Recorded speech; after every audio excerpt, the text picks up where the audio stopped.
Hello and welcome to WO's Colorectal Cancer Screening Committee's virtual plenary meeting. Please post any questions you may have in the Q&A box. We have set time aside for Q&A at the end of each session. As you will see, Zoom's chat function and the raise hand function have been turned off, and we will be taking short breaks between sessions. And without further ado, I'm now handing over to Global Chair Evelien Dekker.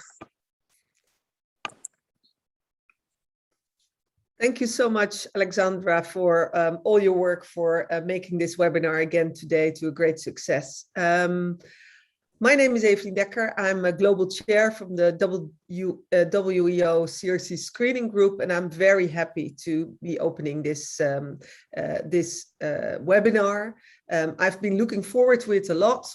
It's still not live, but online, but that wouldn't mind me. I'm really looking forward to all the discussions, and I would be happy for my co-chair of this first session, Erin Simmons, to introduce herself as well, and then the first speaker. Good evening from Australia. I welcome you all today from around the world and looking forward to some great sessions ahead. I am Erin Simons, and I'm very pleased to be joining with my co-chair in bringing you this first session. I'd like to start by asking Professor Michael Kaminski, our regional committee co-chair, to just say a few words to start us off. Thank you so much. Good afternoon, everybody. Thank you so much for this kind introduction. And together with Evelien, I think that we've prepared a really interesting program for you for this WO Colorectal Cancer Screening Committee meeting. And we are really looking forward to really great discussions during this meeting. We have nearly 400 registered participants from all over the globe. But we are really excited to be meeting in this virtual platform together. We hope to be meeting somewhere on site in the future, but right now we are having this platform and we can exchange our thoughts, our research, and make progress in the field of colorectal cancer screening. So what I would like to add to this topic, that this year we tried to revise slightly the program of the meeting. So we have at first this expert working group session where we asked chairs of expert groups to provide either with the best research or a summary in the field of expertise. And then we have 3 thematic sessions which were pre-assigned by us and then suggested by all the participants. I mean, the specific topics were suggested by particular participants. And we have 3 sessions in addition on early onset colorectal cancer, on non-invasive colorectal cancer screening, and on artificial intelligence in colorectal cancer screening. So thank you so much for joining us today. Thank you to all the lecturers, and we are really looking forward to have a really great and lively discussion. Thank you so much. Thank you very much, Michael. I would like to introduce the first speaker to you. The speaker is Iris Lansdorp-Vogelaar. She is working in the Netherlands, in my country, in Rotterdam, to be exact.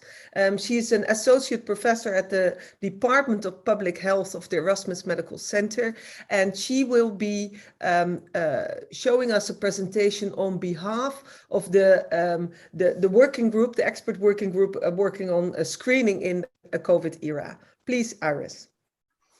Thank you very much, Evelien. I'm sharing my slides now, and I hope you can all see them.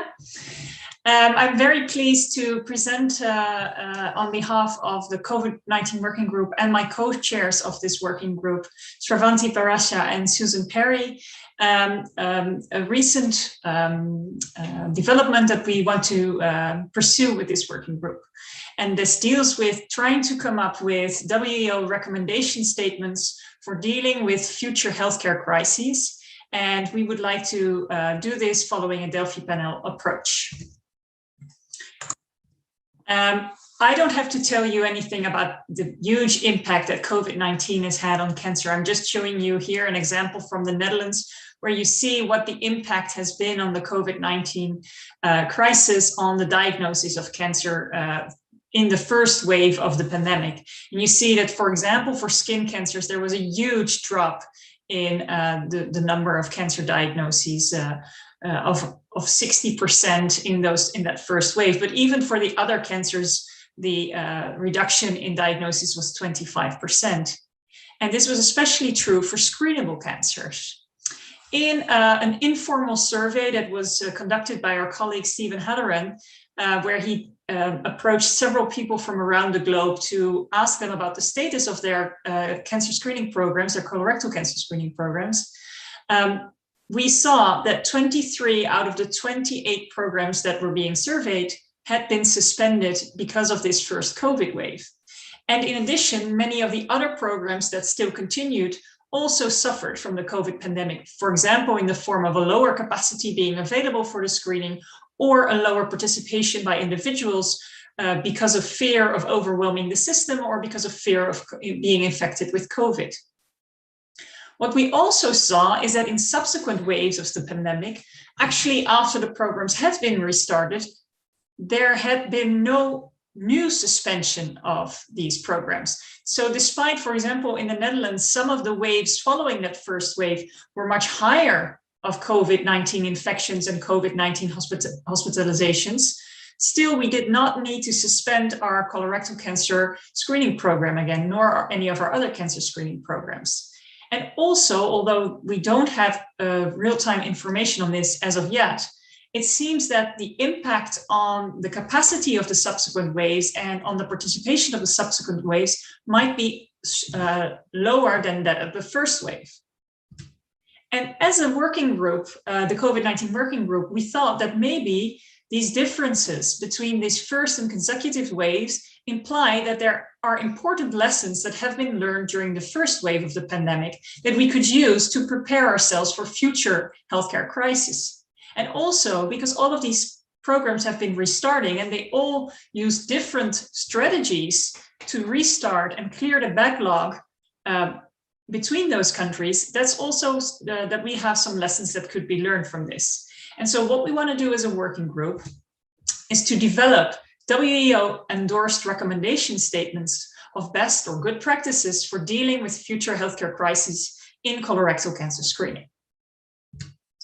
What we want to do for this is first, as co-chairs, we want to perform a literature review looking at what the impact of COVID-19 on colorectal cancer screening has been, looking at articles dealing with policies that have been put in place to deal with COVID-19 and colorectal cancer screening, and also looking at articles that state or that explore strategies to try and mitigate the impact of COVID-19 on the long-term effects of colorectal cancer screening.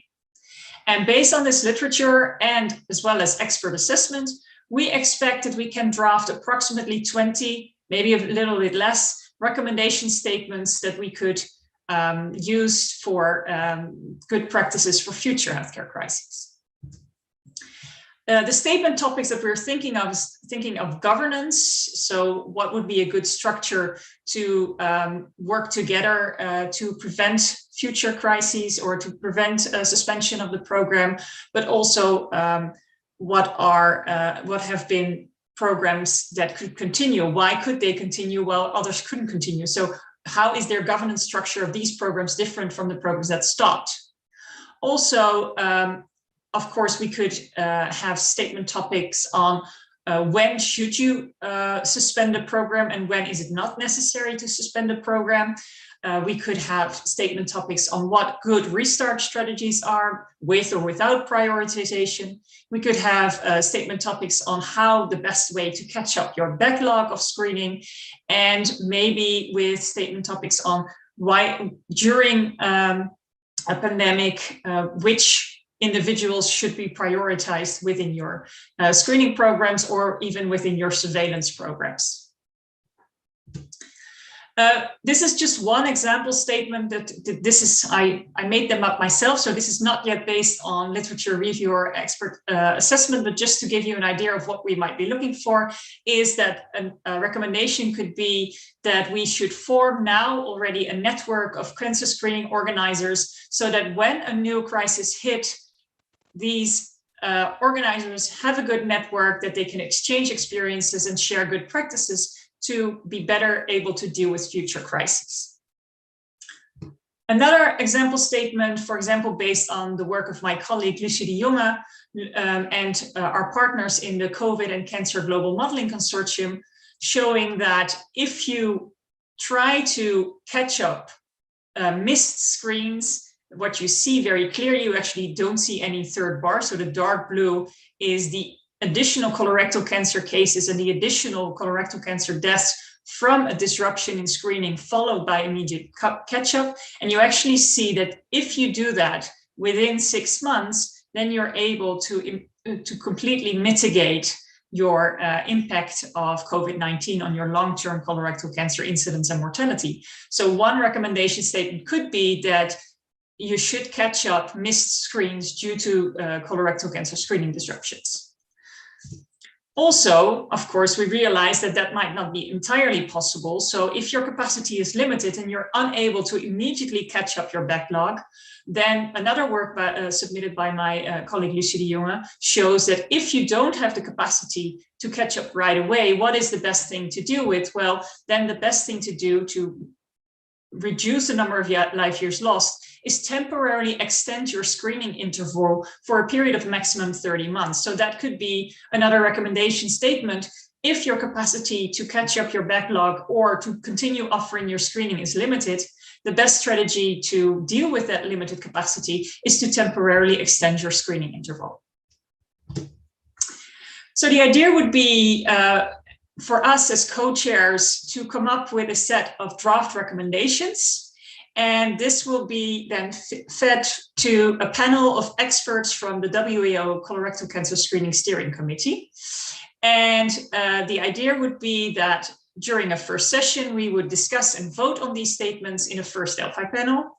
Then based on that discussion, we as a group, as a working group, would update the statements without consensus according to the discussion. And then there would be a second round of Delphi panel to discuss and vote on these new statements, which would then result in a report on which statements reached consensus and which statements had a majority in favor. And that would be hopefully published in a position paper.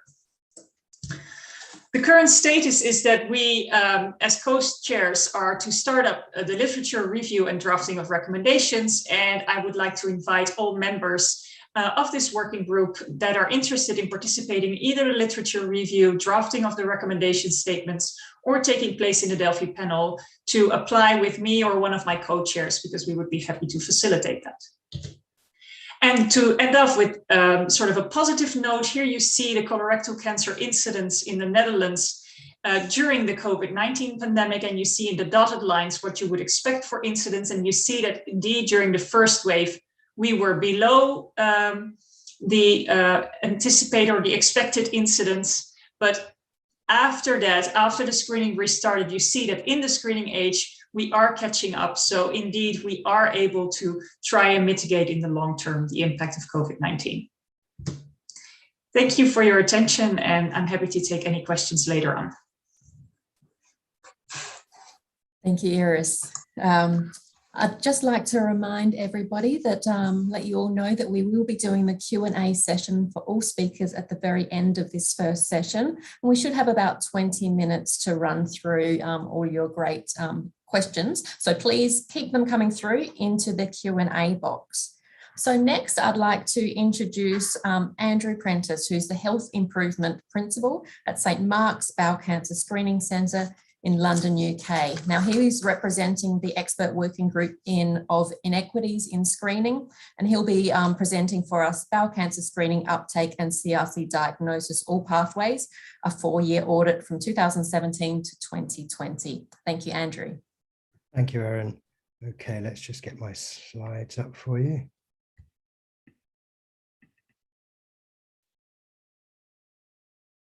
Okay, So can everybody see that? Yes, perfectly. Thank you. Great, thank you. As I said, my name's Andrew Prentice. I'm the Health Improvement Principal at St Mark's Bowel Cancer Screening Centre. And I'm going to talk to you today about a recent audit that we've just completed, particularly looking at screening uptake and CRC diagnosis by other pathways. And one of the main aims of this was to actually look at reducing inequalities to access to screening and diagnostic services. And that for us is actually a contractual requirement that we have to be seen to be identifying those inequalities, but also addressing them. And so this was part of doing that, to actually look at, I suppose quite simply, you know, who's coming for screening, who isn't coming, but then who's getting diagnosed by what pathway. I'd like to declare no conflict of interest. And the screening method in England is the fecal immunochemical test, the FIT kit, which is normally sent out to everybody registered with a GP from the age of 60 to 74. This is now lowering. So over the next 2 years, this will lower to the age of 50 to 74. Okay, so despite both national and local interventions, most CRCs are diagnosed outside of the screening pathway. And the aim of the study was to determine the extent of, was that about poor uptake, and the effect of ethnicity on and gender on uptake and CRC diagnosis. So we performed a clinical audit of 3,229 screening participants and 1,011 patients diagnosed with CRC through all pathways. We extracted the data from the National Bowel Cancer Screening System, but also the Hospital Trust's National Bowel Cancer Audit submission, which they have to do every year. Univariate logistic regression was used to compare the involvement of lymph nodes and distant organ involvement between individuals diagnosed through screening and the other pathways. So, I mean, one of the things we wanted to do was also look at national data and how we compared at a local level. Was it the same? So, you know, if we were looking at national recommendations, would that be appropriate at the local level? What were the differences? And one of the first things that we did was look at uptake by ethnicity across the whole 4 years.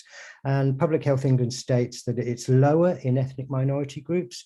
But as you can see, that is not the case for us locally. We're one of the, you know, we cover outer northwest London, and 2 of our boroughs are actually the most ethnic diverse, you know, in London. And so when we sort of aggregate it, you can see we've got a fairly even split between those identifying as white and those from the Black, African, Caribbean, and Asian communities.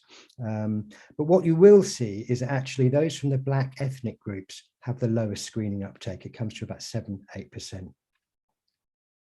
The other big difference we had was when it came to gender and uptake for screening.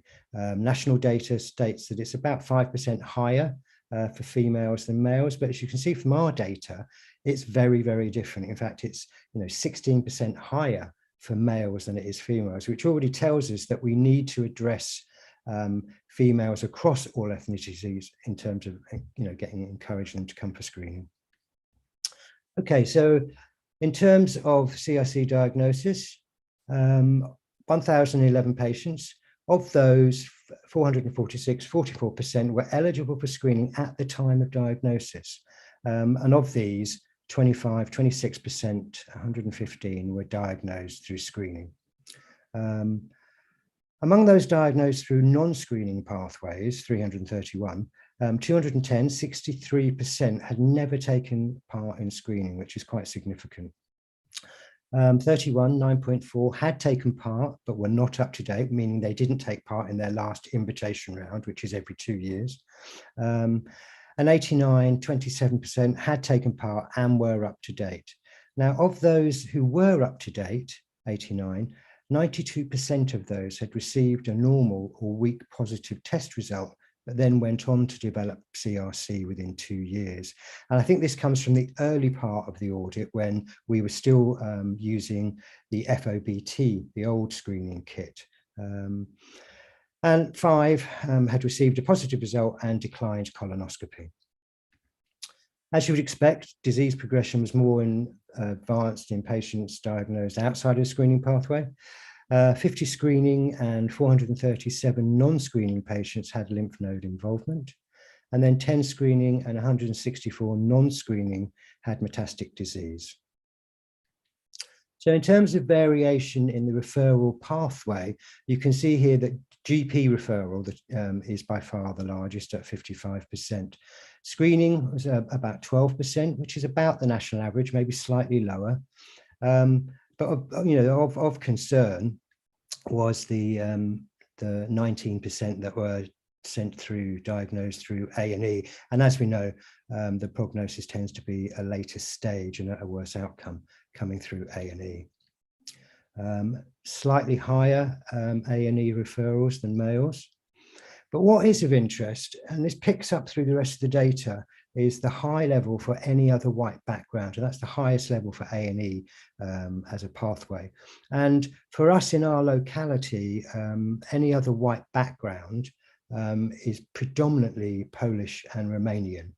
And again, this picks up through the data. In terms of lymph node involvement, again, it compares to national data where those from Asian and Black ethnic backgrounds have a poorer or more lymph node involvement. In terms of distant organ involvement, you can see here it's any Black background. Now, again, if you think back to we had the smallest uptake in screening from those from Black ethnic groups, they now here showing more metastases involvement. And similarly, again, with any other white background and any other Asian background. Now, any other Asian background for us is predominantly Tamil in our locality. We have the largest Tamil population in London, sorry, in England. Now, what is more definitive is the planned care intent. So this is actually looking at curative and non-curative prognoses. Again, you can see that this any other white background, the Polish and Romanian have one of the highest levels of non-curative CRC. And then again, any Black background and any other Asian background. And when we break that down by ethnicity and gender, you can see it's higher for females, and it's actually higher for females in all groups except for any other Asian background. As you can see here, it's males, and that's significantly higher at 35.3%. And again, for white females, white males, this is generally those white British or white Irish. Again, it's a 10% difference in terms of male and female for non-curative. So we have identified both similarities and differences to national data, but in terms of screening uptake and bowel cancer outcomes at a local level, and the effect of ethnicity and gender on prognosis of CRC.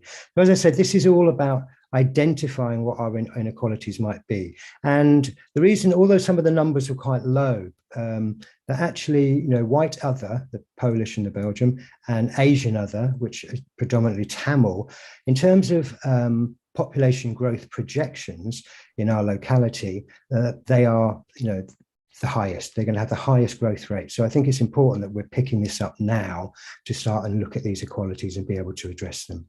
There is a full report available and my email address is there. So if anybody's interested, please do get in contact.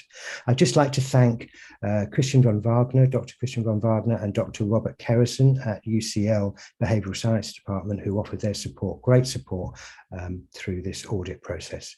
Thank you.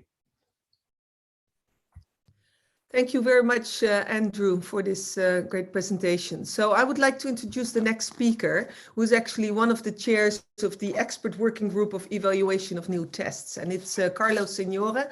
He's working at the epidemiology and screening unit at the University Hospital Città del Salute e della Scienza in Turin in Italy. So please, Carlo.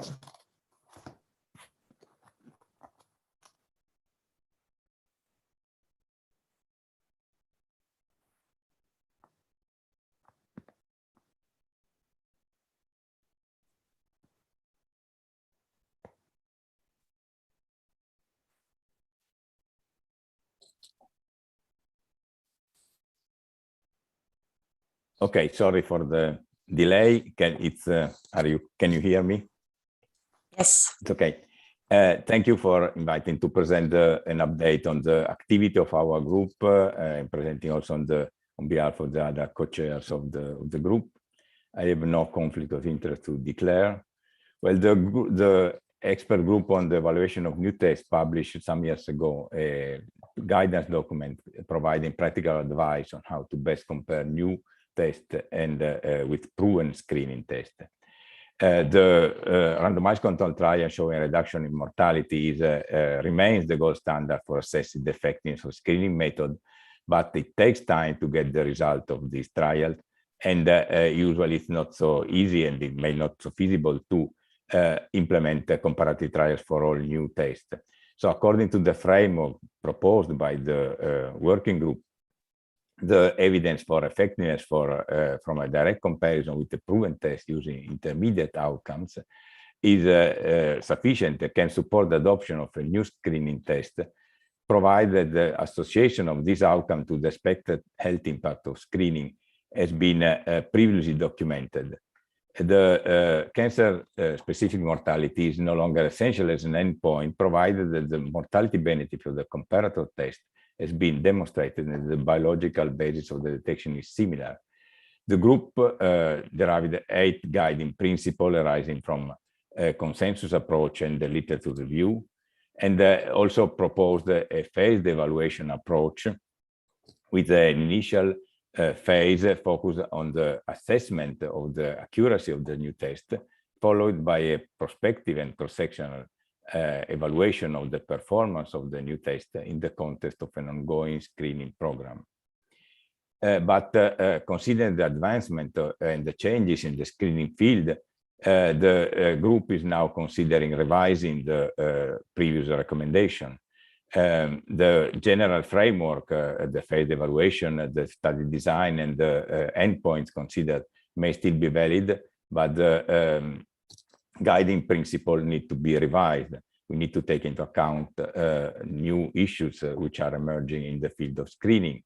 In particular, we have new imaging technologies and biomarkers that are under evaluation as a candidate test for screening.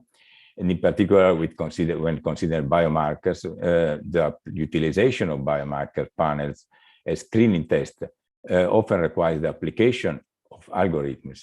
And the planning of the training and validation of these algorithms, for example, the choice of the screening population, the reference population, and the choice of the screening setting are influence the performance of these tests. And also we need to allow for a flexibility to tailor the test performance parameters to the local constraints or policy priorities. The new biomarkers might detect prevalent lesions, but also predict the risk for future lesions, which might require the adoption of new approaches to the evaluation of their effectiveness.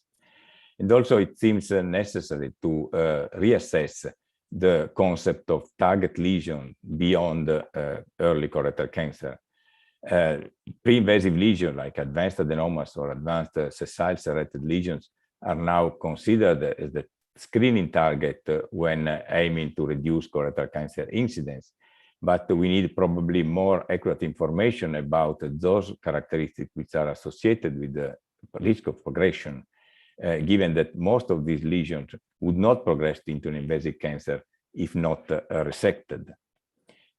Also, we are now having a widespread implementation of organized population-based screening programs, and this might change the picture for the evaluation, might pose new challenges.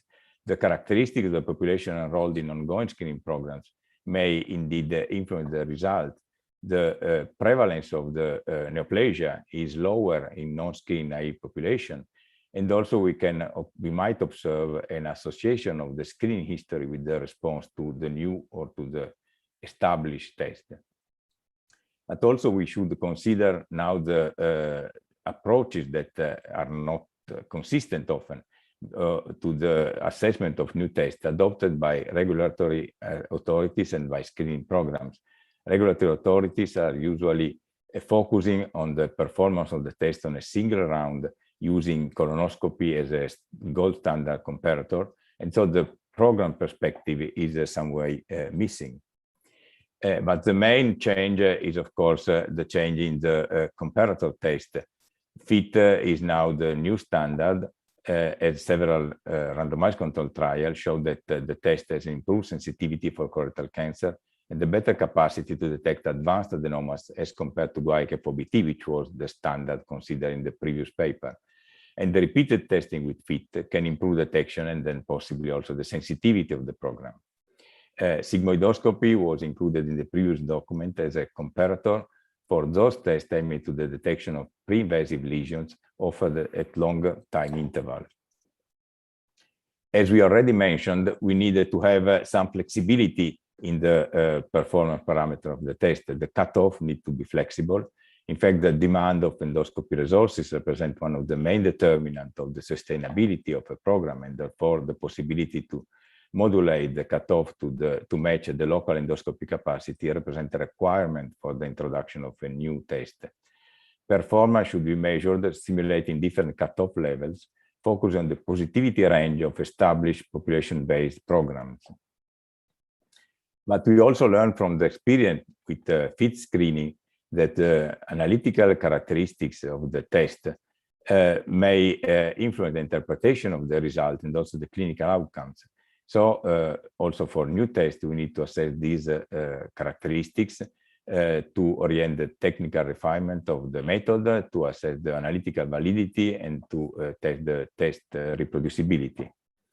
Also, we might anticipate the assessment of in the early phase of the diagnostic of the multi-phase process, evaluation process. The assessment of the diagnostic accuracy of the test in the population where it is intended to be used may be justified to address a spectrum bias. State distribution and possibly biological characteristics are different among screen-detected cancer as compared to clinical diagnosed cancer, and the predictive role of biomarkers may thus be different. So we can start at an early phase with a cross-sectional evaluation within ongoing programs, adopting a paired test design. So all subjects are performing both the standard and the new test, even in the early phase of the development of the new test. And we can aim to have an immediate colonoscopy assessment of all subjects who are positive to each one of the tests. But we need also a prospective evaluation, ideally performed over repeated rounds, to assess the optimal screening interval and also to assess outcomes related to the impact of the screening on the population and the healthcare system. Among the outcome of interest, we can consider the state distribution of screen-detected cancer, the first and subsequent screening. The incidence of advanced disease should be decreased. The subsequent screening is the test is detecting progressive lesions. We can measure interval colorectal cancer to assess the program sensitivity and also the cumulative detection rate of advanced adenomas and colorectal cancer. What are we doing with our group? We started again the activity in April with a webinar focused on the discussion of those issues that need to be to prompt the revision of the old guiding principles. And we are now we implemented a consensus process which is ongoing based on a modified Delphi approach. We sent out a table including the set of guiding principles to be revised to panelists which are contributing to the project. And in this consensus round, which is of course by email, we are targeting an expanded group that also includes those who expressed an interest in the April webinar and those who presented in that webinar. And the aim of this process is to prepare a revised paper which will report the result of this process. This process will also include a consultation with the industry. We are asking industry to provide us with their views on how regulatory bodies approve tests. Industry will not be involved in the definition of the context of the revised recommendation, but indeed some feedback seems useful to know which are the problems companies are facing when interacting with regulatory agencies, and again to assess which issues may be important for evidence development. The next activity is the joint webinar of the fittest for screening and evaluation of new test working groups, which will be held on November 16, again online, but we hope to meet again soon in person. Thank you very much for your attention. Thank you, Carlo. I'd like to introduce next Dr. Jeffrey Lee. He is the attending gastroenterologist and a research scientist at the Collaborative Health Outcomes Research in Digestive Diseases Group, based at Kaiser Permanente in San Francisco. He represents today the expert working group for PC-CRC and quality in colonoscopy, and he will be updating us today with the current status and the future directions. Thank you.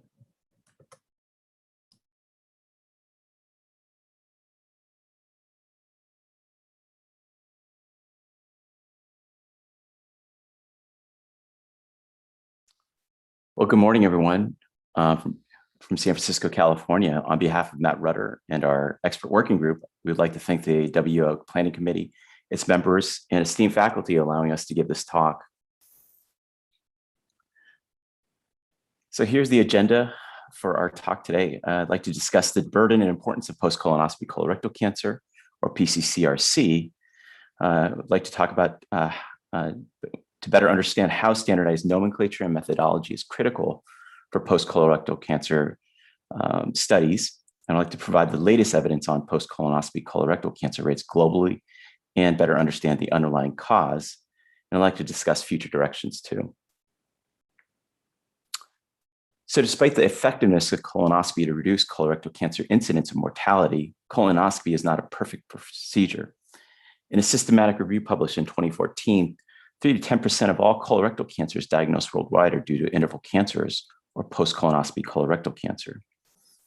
Not only is post-colonoscopy colorectal cancer a global problem, but it is also devastating diagnosis for patients, endoscopists, bowel screening programs, and even healthcare systems. So over the past decade, we've come to understand that post-colonoscopy colorectal cancer is a colonoscopy quality issue. Here are some landmark studies published in the New England Journal of Medicine and Gastroenterology that clearly demonstrate that colonoscopy quality matters for our patients. These studies demonstrate that colonoscopy quality indicators such as adenoma detection rate and withdrawal time are strongly and consistently associated with post-colonoscopy colorectal cancer. And as a result of these landmark studies, guidelines from Europe and the United Kingdom have suggested that post-colonoscopy colorectal cancer rates should be measured because it is arguably the most important real-world outcome for colonoscopy quality. However, when understanding how to measure post-colonoscopy colorectal cancer and why it occurs, the literature has been quite confusing because of the heterogeneity and variation in terminology for post-colonoscopy colorectal cancers and the lack of consistency in the literature.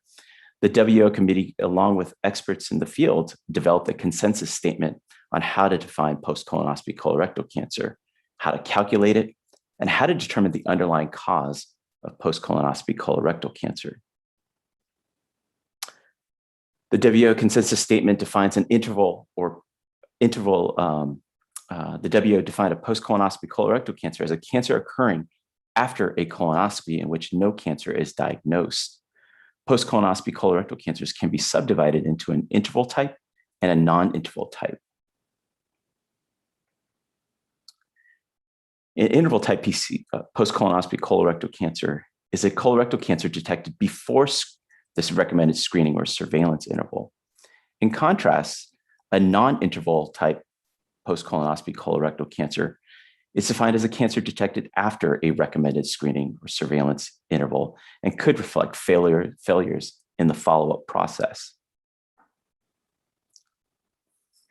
In addition to standardizing the definition of post-colonoscopy colorectal cancer, our group proposed a standardized approach on how to calculate post-colonoscopy colorectal cancer rates. Simply, the post-colonoscopy colorectal cancer rate is calculated by measuring the false negative colonoscopies and dividing by the true positive colonoscopies and the false negative colonoscopies. We chose a 3-year cutoff because of the need to reflect contemporaneous practice as much as possible, cancer biology, sojourn time, and the need to have an adequate sample size. So since its publication in 2018, several studies have reported PCCRC rates using the WO methodology and nomenclature. And these studies were mainly from Europe and Canada. Unfortunately, we do not see many publications from the US, Asia, Africa, or even South America. Therefore, additional studies are needed to better understand the global burden of this disease and for benchmarking purposes. Recently, Dr. James King, a gastroenterology fellow from the UK, and our research team performed a systematic review and a meta-analysis on the global prevalence of post-colonoscopy colorectal cancer rates using the WO methodology. And using the precise methodology as recommended by the WO statement, the pooled prevalence of post-colonoscopy colorectal cancer was about 8.2%. So 1 out of 12 patients diagnosed with colorectal cancer is because of a post-colonoscopy colorectal cancer. If we use the unadjusted methodology, as per the WO's consensus statement, the pooled prevalence of PCCRC would become 7.4%. However, heterogeneity between studies was high despite standardizing the nomenclature and using the WO methodology to calculate its rates.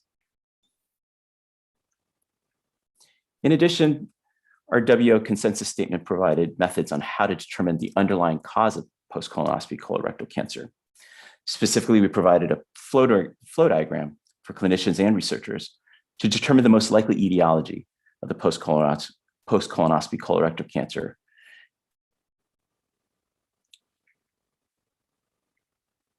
So using this flowchart diagram in a UK study published by Rebecca Anderson and Roland Villari's group, on a study of more than 100 post-colonoscopy colorectal cancers diagnosed within 4 years, the most likely explanation was missed lesions, mainly due to inadequate bowel prep or inability to reach the cecum or just the missed lesion.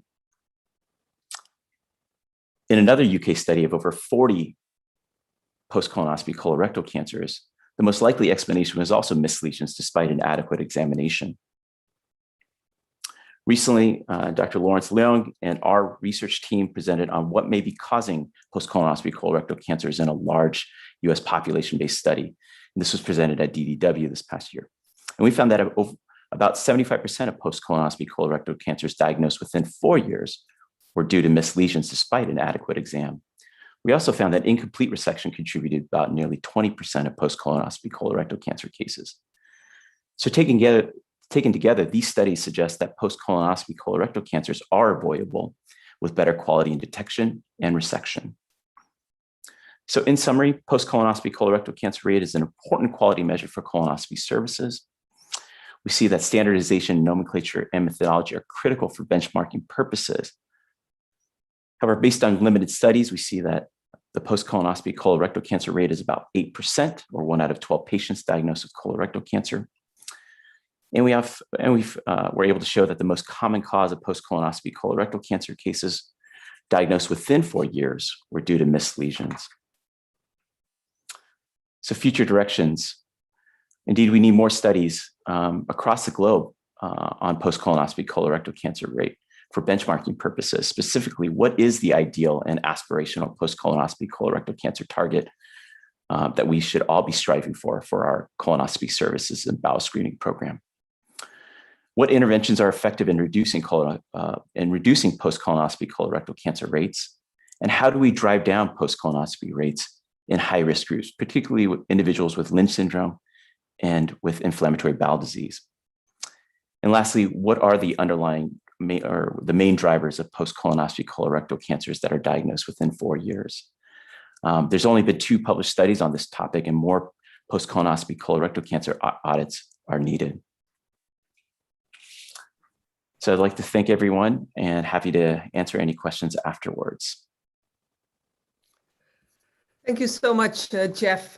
Indeed, great topics to discuss further. I hope we have enough time after all the talks to address some of those issues.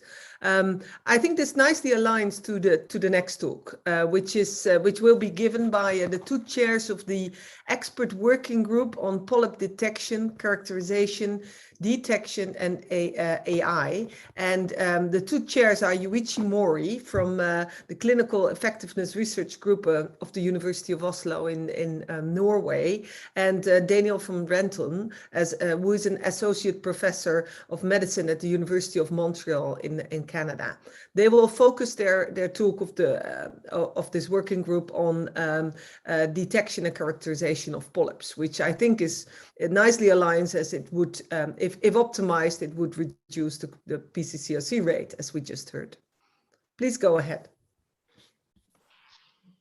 Hi, good morning, everyone. Good morning from Montreal. It's a pleasure being here. And I'm pleased to present on behalf of Dr. Yuichi Mori and myself our presentation about polyp characterization and detection, and which is mainly being revolutionized right now by AI. So I'm going to share my screen.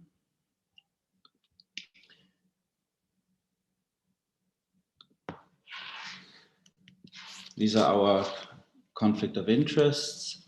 And the objective for the presentation is to give you a short overview about the AI background, the current status, where we are at with clinical implementation, the main modalities, what we call CAT-E for detection and CAT-X for optical characterization of polyps, and then also the future avenues for quality auditing, report generation, and the challenges we have right now. I think we're all very excited about this topic, but there is still a little road ahead. And I want to show you how this whole artificial intelligence developed. It's around since quite a while. It started with the idea that computer programs can mimic human cognitive functions such as learning and problem solving. And then it further developed itself through this machine learning, where the idea came up that computer-based methods can analyze data and learn descriptive or predictive models. And now, since about 10 years, we have these deep learning developments, which means that machine learning methods can use complex artificial neural networks to come to their conclusions. And what you see here is what we're having in as applications right now, what is coming out, what is undergoing right now, FDA, Health Canada, and the European approval processes, which is here on the left upper side, the CAT-E application, meaning the artificial intelligence application will screen your live video feed and will say, oh, there is a polyp here on the side, and mark that with a box in real time. And then when you zoom in to your polyp and switch on your NBI or BLI or Optivista iScan image enhanced modality, it can also give you, based on the polyp characteristics, a prediction right now, neoplastic or non-neoplastic. So the classical optical diagnosis, this is neoplastic, non-neoplastic, is what's the first step. And of course, we hope that one day the data is going to be more granular, meaning that we're also going to be able to detect serrated lesions, to distinguish high-grade from low-grade dysplasia through these modalities. And the next up-and-coming technology, which is right now in development, which is pretty exciting, is quality monitoring of your endoscopy procedure, meaning we will be able, and we're developing this right now, to monitor automatically the Boston bowel prep score, to monitor landmarks, to say, okay, the cecum was reached, the appendix orifice was identified, the ileocecal valve was identified, and then automatically we will also be able to calculate withdrawal times. And so I think that's an interesting new development, which will have all kinds of implication for automated report generation, for quality auditing, for credentialing in the training setting. So I think that's going to be another huge step advancing colonoscopy quality. And so right now, the first clinical studies are coming out for CAT-E, so for the detection of polyps and adenomas. And so overall, it works. So there are commercialized versions of CAT-E applications available that can be used in the endoscopy suite, and they increase the adenoma detection rate. So now when you look across the clinical studies that are out there, they increase the adenoma detection rate from 25 to 37%. And there you see what does that mean, 25 to 37%? I would think one criticism could be that the 25% ADR is not really up to date as a benchmark for ADR anymore. I know when we started doing studies here at the Université de Montréal a couple of years ago, we were at a rate of 37. We're approaching now in the newer studies 40% ADR without using artificial intelligence. And that might be related to that we moved here mainly to a fit-based screening program and surveillance-based, and the average risk screening proportion among our patients is extremely low meanwhile.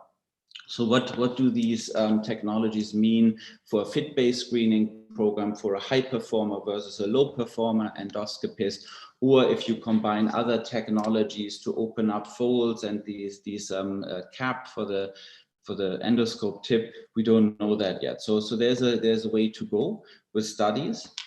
And if you look at the CAT-X, so the characterization of polyps, we reach a very, very high sensitivity and specificity in studies, but almost all of these studies that are available right now are based on selected videos, meaning practically, if I want to develop such a model, I created a video library of cases, and then I sit down with an AI developer, and we select frames out of these videos. So we go and we really cut out of each sequence where a polyp is visible in NBI 40 frames, and then we train the model, and then we will test the model again on frames that we have pre-selected. So it's of course a little bit easier than the real world, but I think we will get there. I think everybody is quite sure that we will be able to overcome these problems, and we will be able to get this into clinical practice. And we will then, as next step, also address the question, how can we identify sessile serrated lesions? How can we identify high-grade dysplasia or cancer? And this is where we really resect and discard strategies are in very close reach. But for now, especially for CAT-X, the clinical data is quite sparse, but I think that's going to come in the next years. That being said, the societies like ESGE are starting to endorse the use of computer-aided diagnosis, which is fantastic. But right now, they rightfully state it's built on weak recommendation and low quality evidence. And I want to mention another very interesting thing for the polyp characterization. Very great sentence that I just read from Doug Rex in endoscopy this month, and he said we should move as societies from saying you can do resect and discard to you should do resect and discard. And that is not based on AI or the quality of our optical diagnosis. That is based on the notion that the risk for finding cancer in diminutive polyps is so low that not using resect and discard defies any evidence-based rational decision-making, which I find a really great statement, and I hope that's going to be one of the things we do in the next years. And this is just to show you the commercialization of these CAT-E and CAT-X programs and implementation endoscopy platforms is quite breathtaking. So we have over the course of several years, we have now all major companies have developed at least their CAT-E module, and they're working to implementing their CAT-X module. There are still quite a few knowledge gaps performance, how does it, can it be integrated in different colon cancer screening programs? How does it increase ADR in fit-based programs? What is the reimbursement, and how do we really implement the optical diagnosis? But I think this is the way that will get us there. A, improving our colonoscopy quality, and B, also finally implementing resect and discard. And while in the past there was the notion that what is essential is invisible to the eye, I think for the endoscopist, we hope that in the future what is essential will be visible because of AI. And I want to remind you there's a question possible in the Q&A session, and we're happy to answer every question in real time today. Thank you, everyone. Thank you so much, Daniel, for this presentation. I really hope we will discuss with you in the Q&A session later. Many questions to ask and to discuss, I think. So the next speaker is Rodrigo Jover. He is from the University Hospital and the University of Miguel Hernández in Alicante in Spain. And he's leading the expert working group surveillance after colorectal neoplasia for quite some time now. And I'm very happy he is discussing with us today his presentation. Please, Rodrigo. Thank you very much, Evelien.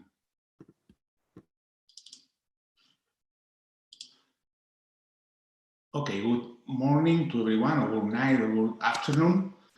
Our aim is to raise some burning questions we have regarding the topic of our working group, that is surveillance after polyp excision.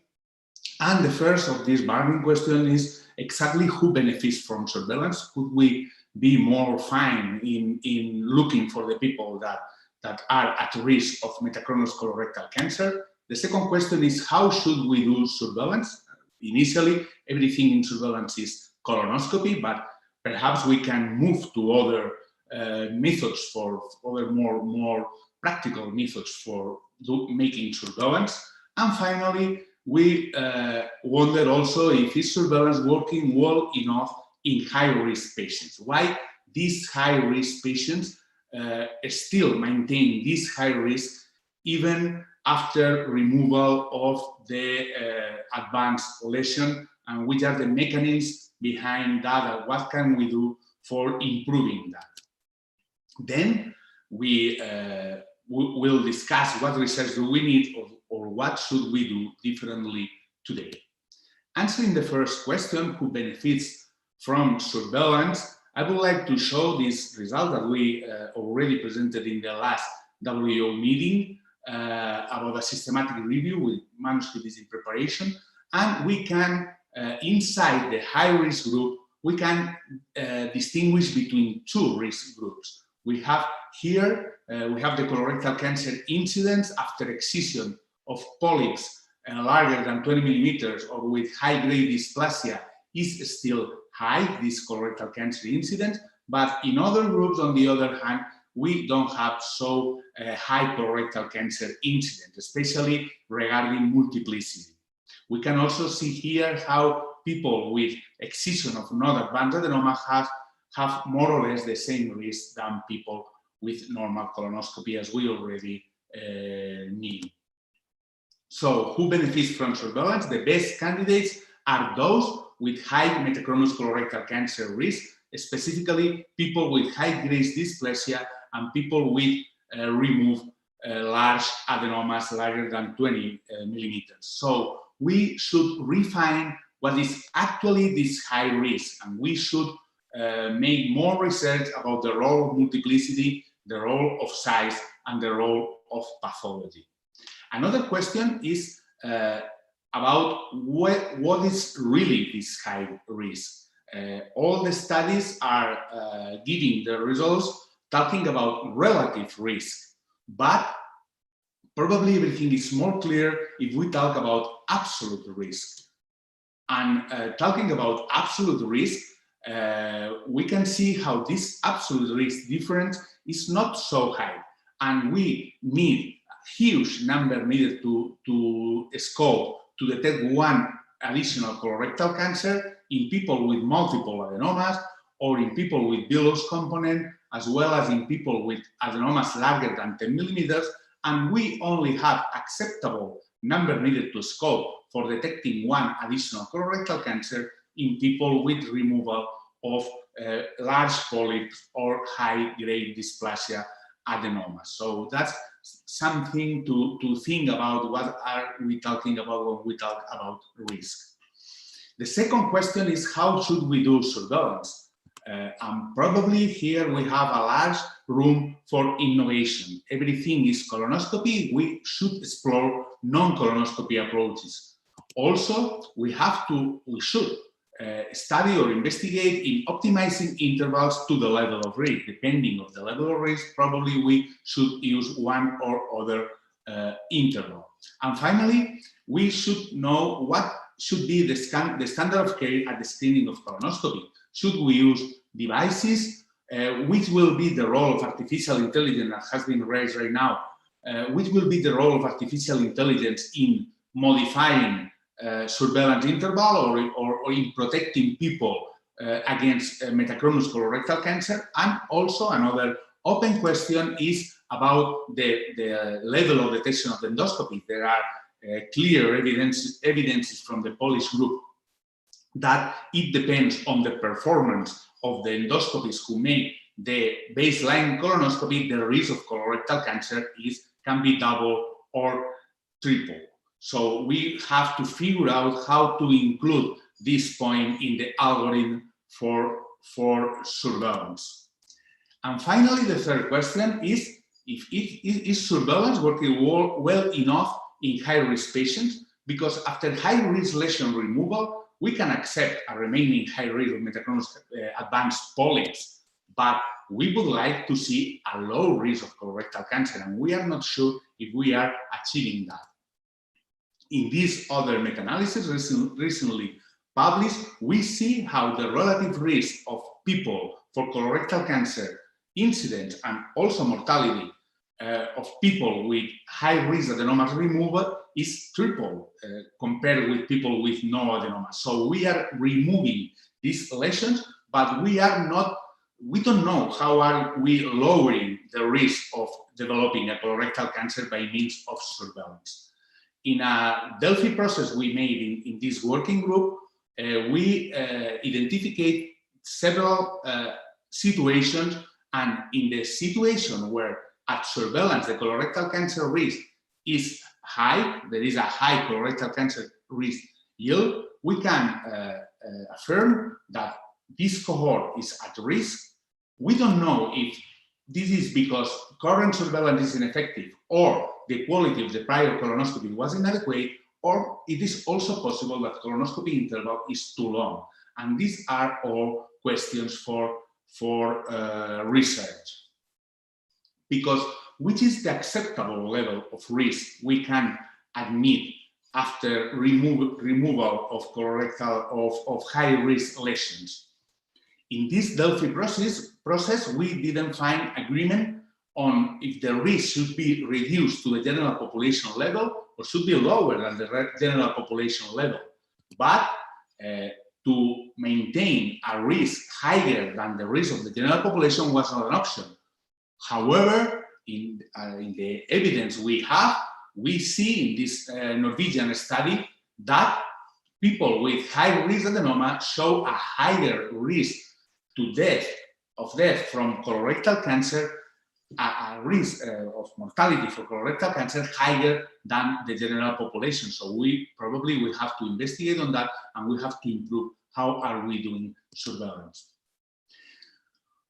Next question is, are the reasons because this post-colonoscopy colorectal cancer happened? For sure, there are, as has been also explained, there are reasons related to quality. There is missed colorectal cancer, also missed colorectal cancer precursor, and also colorectal cancer precursor incompletely resected. But there are also probably biological factors that are still unknown.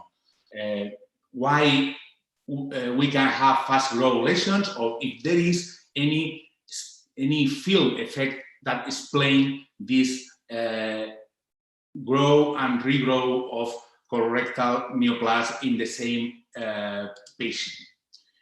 When we talk about quality factors, it is clear that we have an elephant of the room We need to refine which are these quality factors and how to include these quality factors in the surveillance recommendations. And for every problem, we have different solutions. We have to improve detection at the screen. We have to improve also resection. Probably in some cases, we need a shorter interval, and we have to identify these specific cases with this, which is the subgroup that is really at risk, and to focus the surveillance efforts on this group. This is the first part, the first barring question I have explained. Probably we need also molecular markers. We are using concepts from the 19th century. We are using size of the adenomas, number of adenomas, pathology of the adenomas. Probably there are also molecular markers that can be of help for identifying who is really at risk. And in the hidden agenda, there is the role of this potential field effect that can provoke the grow and regrow of lesions in the colon of our patient, and how to identify these patients. What research do we need? We need research regarding intervals, which is the adequate interval for making surveillance. And this question probably will be answered by the EPOS, the ongoing EPOS trial. We need research of alternative methods for surveillance. We have to launch randomized clinical trials comparing colonoscopy with probably feet of other fecal tests in order to know if they are also adequate for surveillance. We have to ascertain who is at the real high risk. Probably the high risk group is not a real high risk group, and we need to define who is actually at high risk. We also have to ascertain which are the causes for metachronous colorectal cancer or adenoma, and also make biological studies in order to identify this dark field effect. Thank you very much for your attention. Thank you very much. Now we'll move on to our final speaker of this session, who is Tim Kortlever. He is MD and PhD Fellow at the Amsterdam University Medical Center, based in Amsterdam in the Netherlands. And he is representing the expert working group for Fit for Screening, and will be sharing with us the findings from a randomized controlled trial in the second round of the Dutch colorectal cancer screening program. Thank you, Tim. Yes, thank you, Erin. Thank you for your introduction. And as said, I will be presenting the findings of our randomized controlled trial comparing a fit-based risk model versus fit only. And let's cut straight to the chase. If I can advance my slides. Yes, I can. So the first conclusion we could draw from our randomized controlled trial was that the yield of advanced neoplasia did not improve using a fit-based risk model compared to a fit-only strategy in this trial. And another key takeaway from this presentation is that a short one-page questionnaire did not affect screening participation. Now, before I fill you in on the methods and results, let's first consider why a fit-based risk model would make sense. In the Netherlands, we have implemented population-wide screening using the FIT, like many other nations and regions. And this means that every person between the age of 55 and 75 receives a FIT test every 2 years. And those tested positive undergo a colonoscopy, those tested negative stay in the screening population and receive another test in 2 years' time. However, we see that the FIT is not optimal. So in the Netherlands, where we have a FIT cutoff of 47 micrograms, we see that the sensitivity of FIT for colorectal cancer is 80 to 85%. But we see also that the sensitivity for advanced adenomas is substantially lower, at least 30% or lower. So the overall positive predictive value of FIT for advanced neoplasia is less than 40%. And thus, there is considerable room for improvement. So one potential way to improve screening might be to take risk factors into account. And our group published a study 8 years ago in which we tried to do this. And in this study, we invited individuals without any history of screening to undergo both a FIT and a primary colonoscopy screening. And in addition to that, we also asked them to fill in an extensive questionnaire, asking them about some risk factors. And from the results of these questionnaires and the findings from colonoscopies, we identified several risk factors for advanced neoplasia, which were age, male sex, for example, current smoking, family history of colorectal cancer, and the quantitative FIT result itself. Now, as the next step, our group developed a new screening strategy.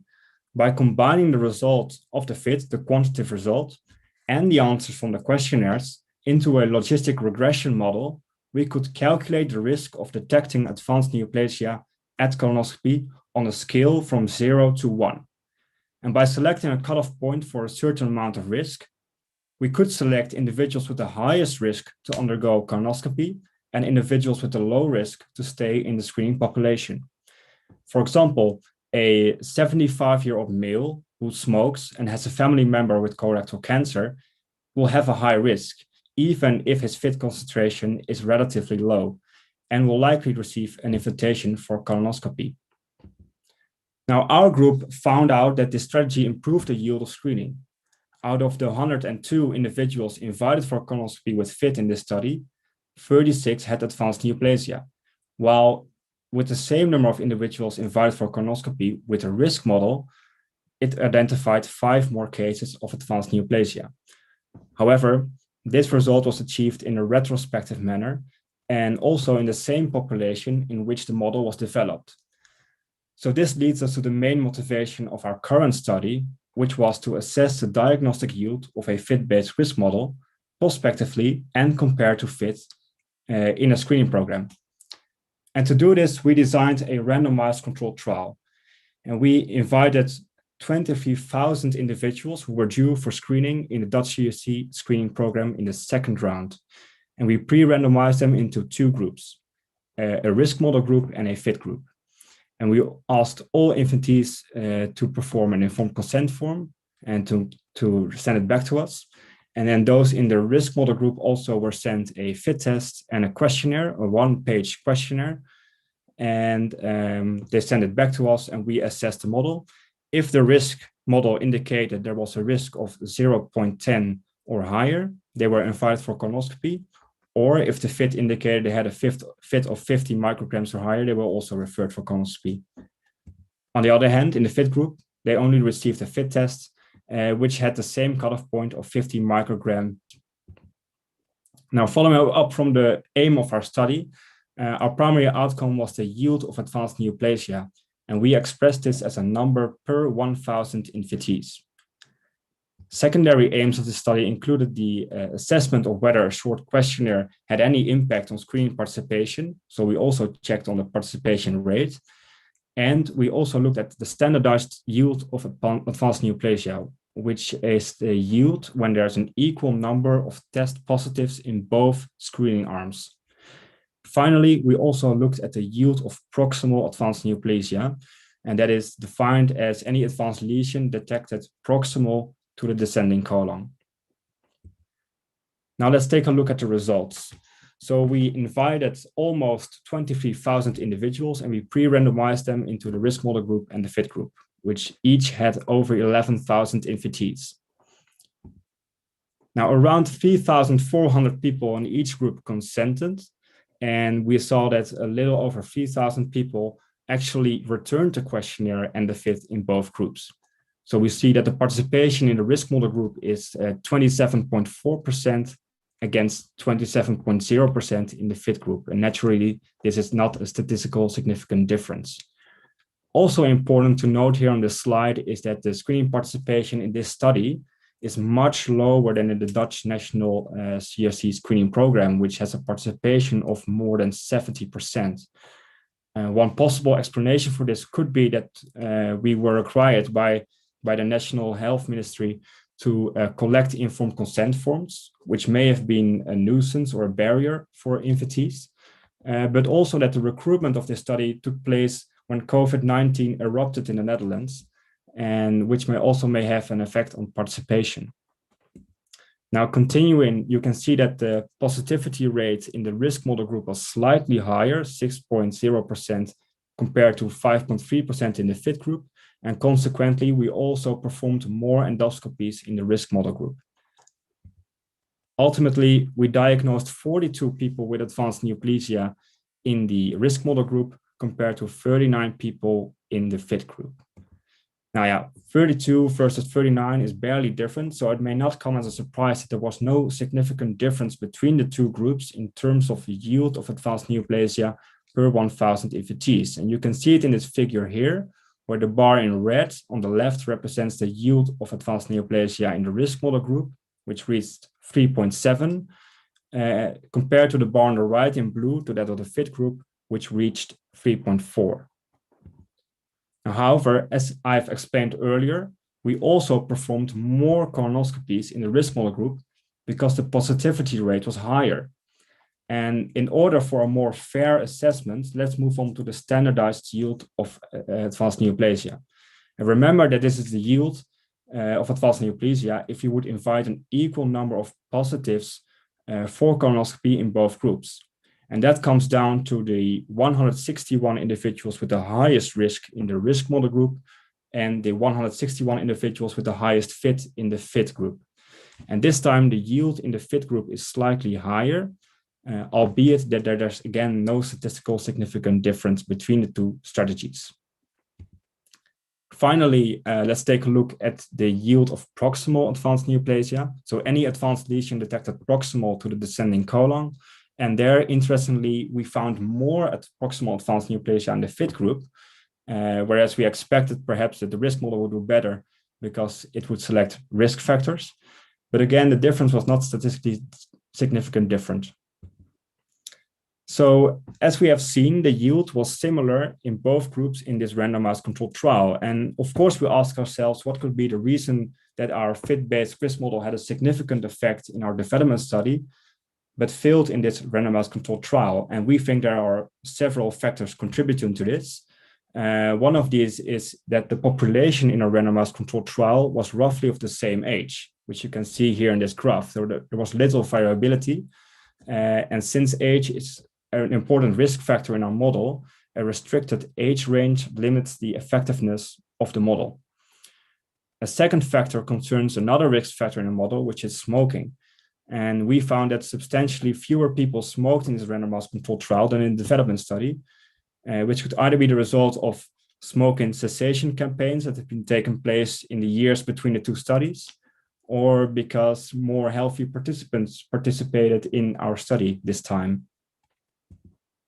So in summary, I have shown you that a fit-based risk model did not improve the yield of advanced neoplasia compared to fit in our randomized controlled trial.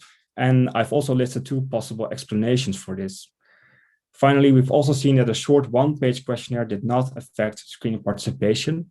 However, it must be noted that participation was much lower than in the national screening program. And with this, I'd like to express my gratitude to all the colleagues that helped to realize this study. And I'd be happy to take your questions. Thank you. Thank you so much, Tim. So now this session is open for discussion. Of course, the topics are very widely, so we have to make a choice, but I'm very happy that quite a few attendees have sent their questions.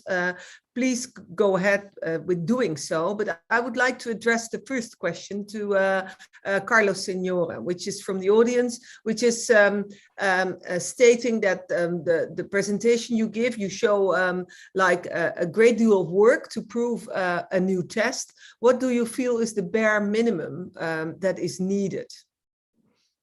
Yeah, thank you for the question. It's coming from the co-chair of the group and very Graham Young, who started this activity some years ago.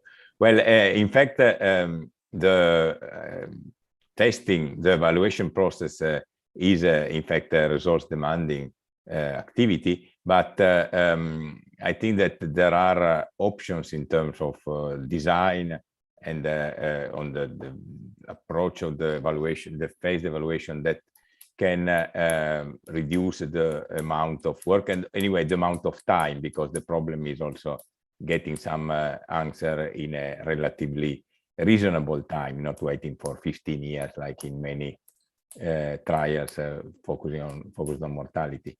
I think that one important issue is to assess the performance of the test over at least 2-3 rounds to have an idea of the impact of the new test in terms of detection rate of progressive lesions.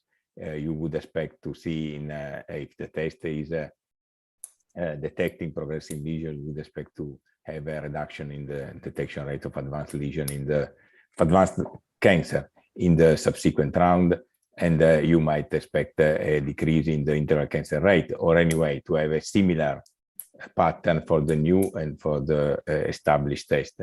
This is something which is important because we should be sure that we are not increasing the detection of indolent lesions or increasing the probability of overtreatment. The cumulative detection rate of adenomas is also another issue that is important. We already showed there is a study from Dr. Dodi in Veneto in Italy showing that the cumulative detection rate of a 5 rounds with FIT is equal to the detection rate of a single round with colonoscopy. So we might not wait 5 rounds to have an idea, but still having a prospective evaluation of the detection rate of pre-invasive lesions is important. So following up for over 2 or 3 rounds can already give an idea of the performance, the relative performance of the test.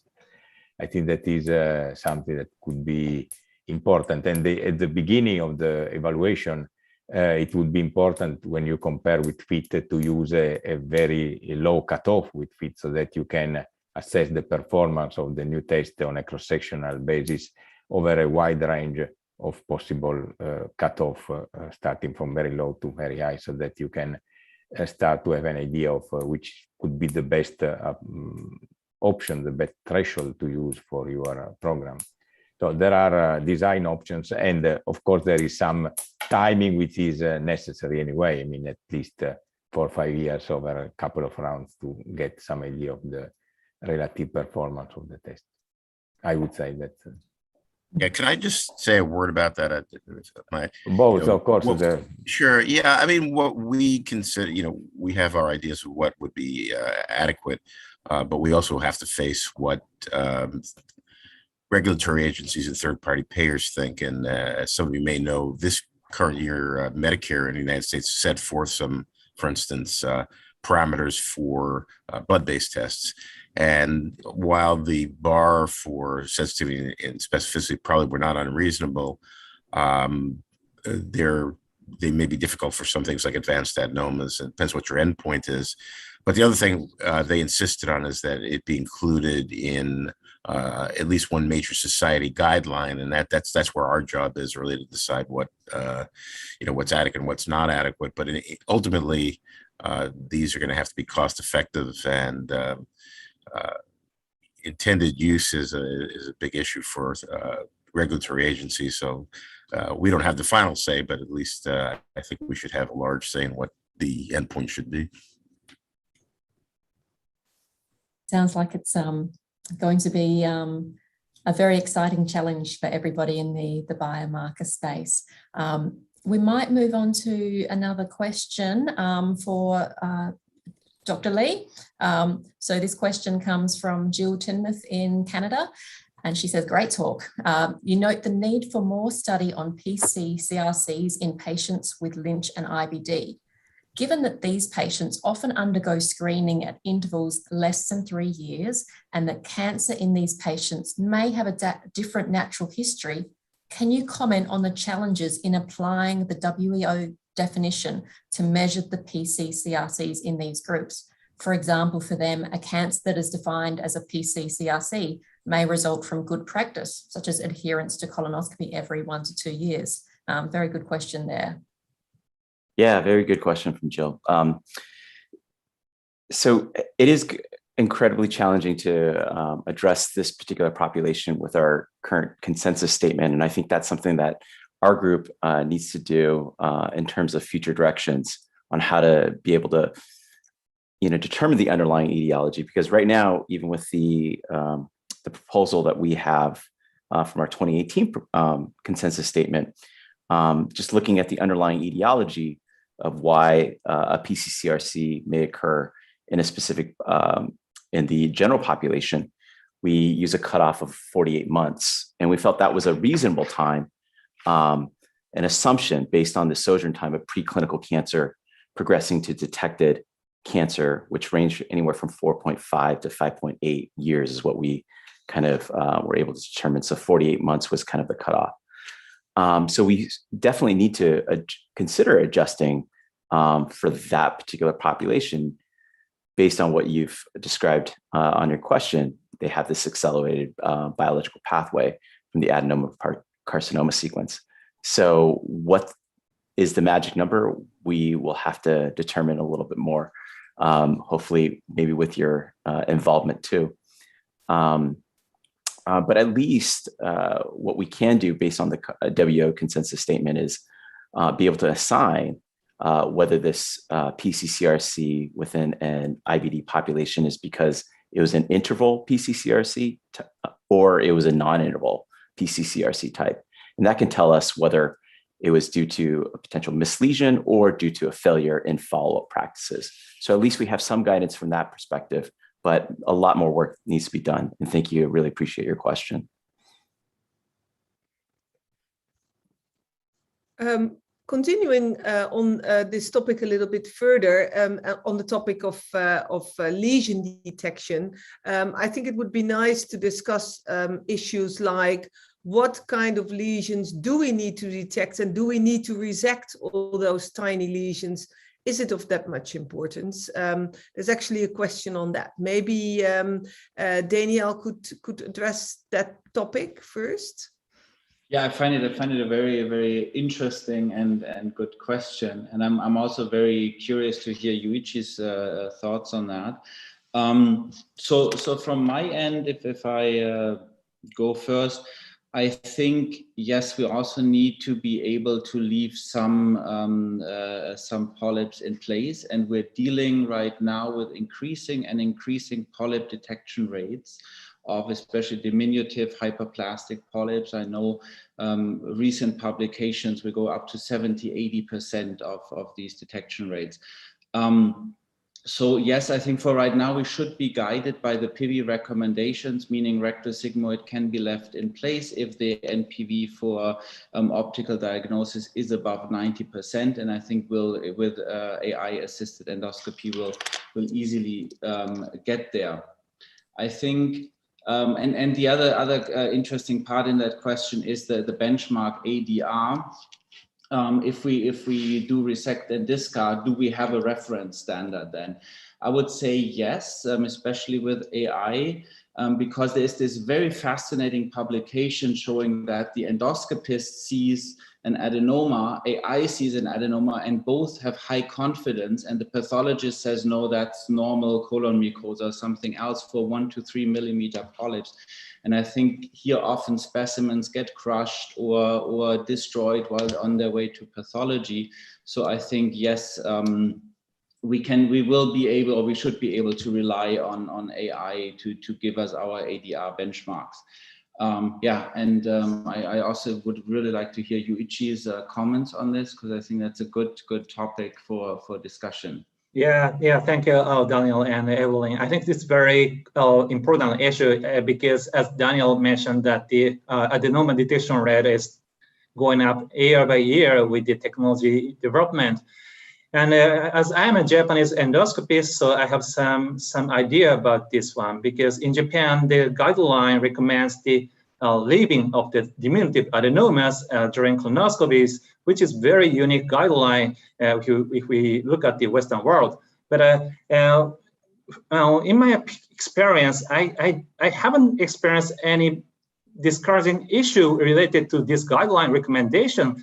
And also we have some interesting randomized control trial involving 10,000 people to evaluate the long-term effectiveness of leaving adenomas in situ. So I guess it's time to evaluate scientifically the feasibility of leaving these kind of very tiny adenomas given the increment of the detection of super tiny adenomas.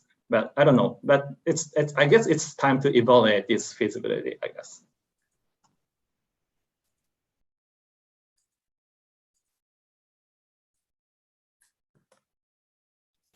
Okay, we can move on to another question from the live Q&A. We have a question for Rodrigo. It's asked, do we need the same high risk definition for men and women alike? This is a very good question. We don't know. It is possible, but there are no data in the literature answering this question.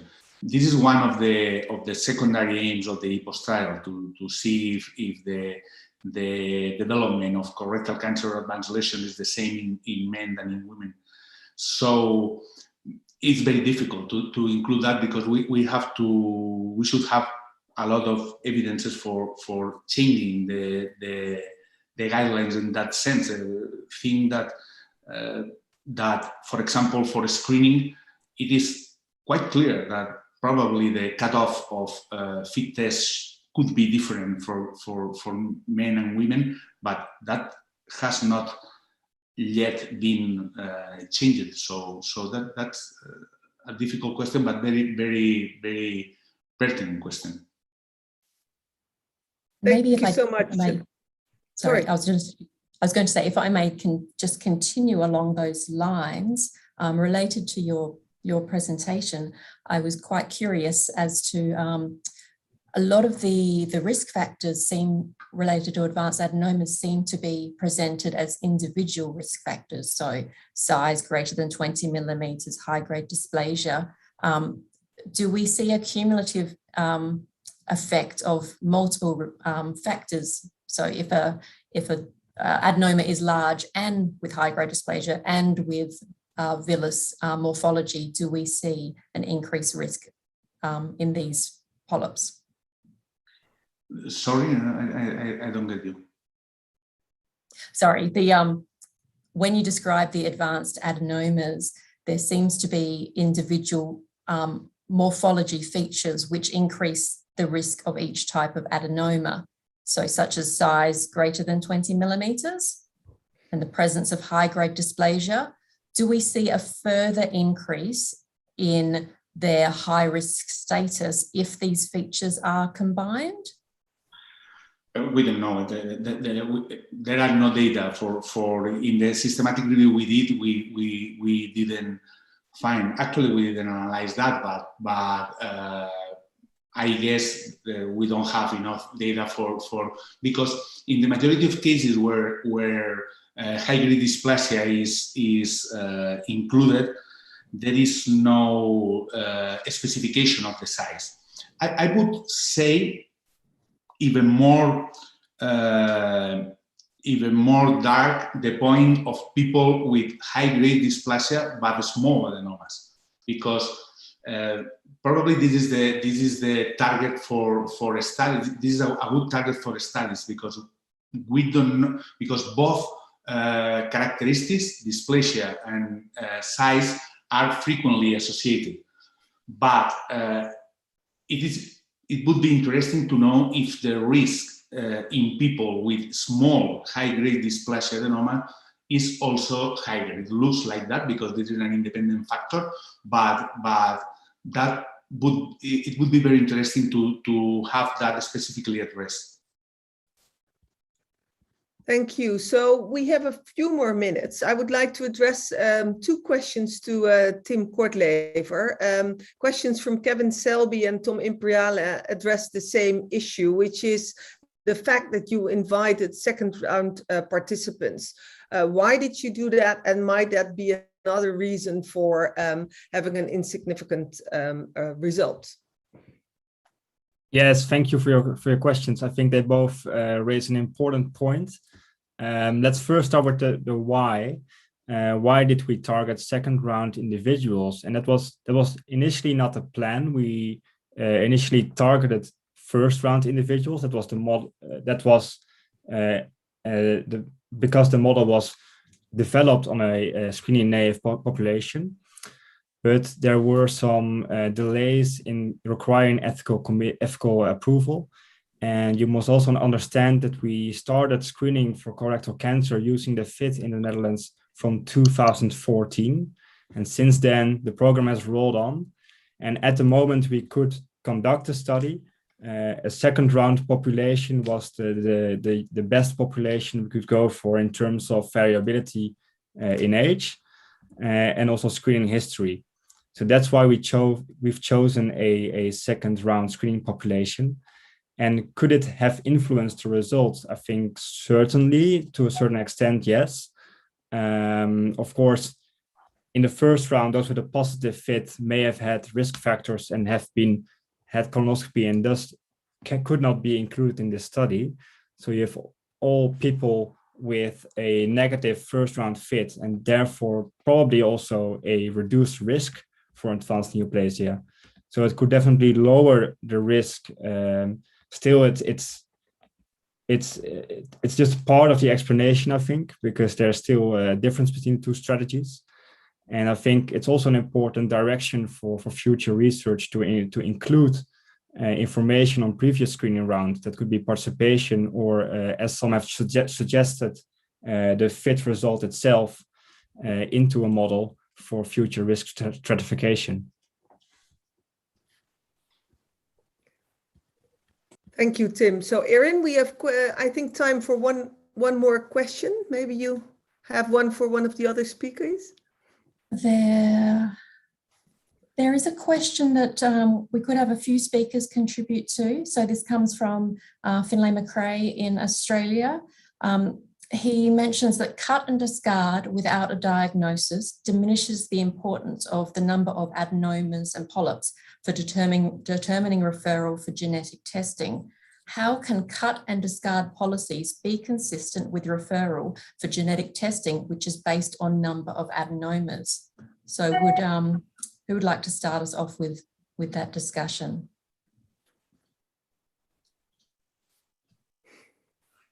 Is that for me? Please do. It's you are an expert, so. Yeah. Whoever who is an expert.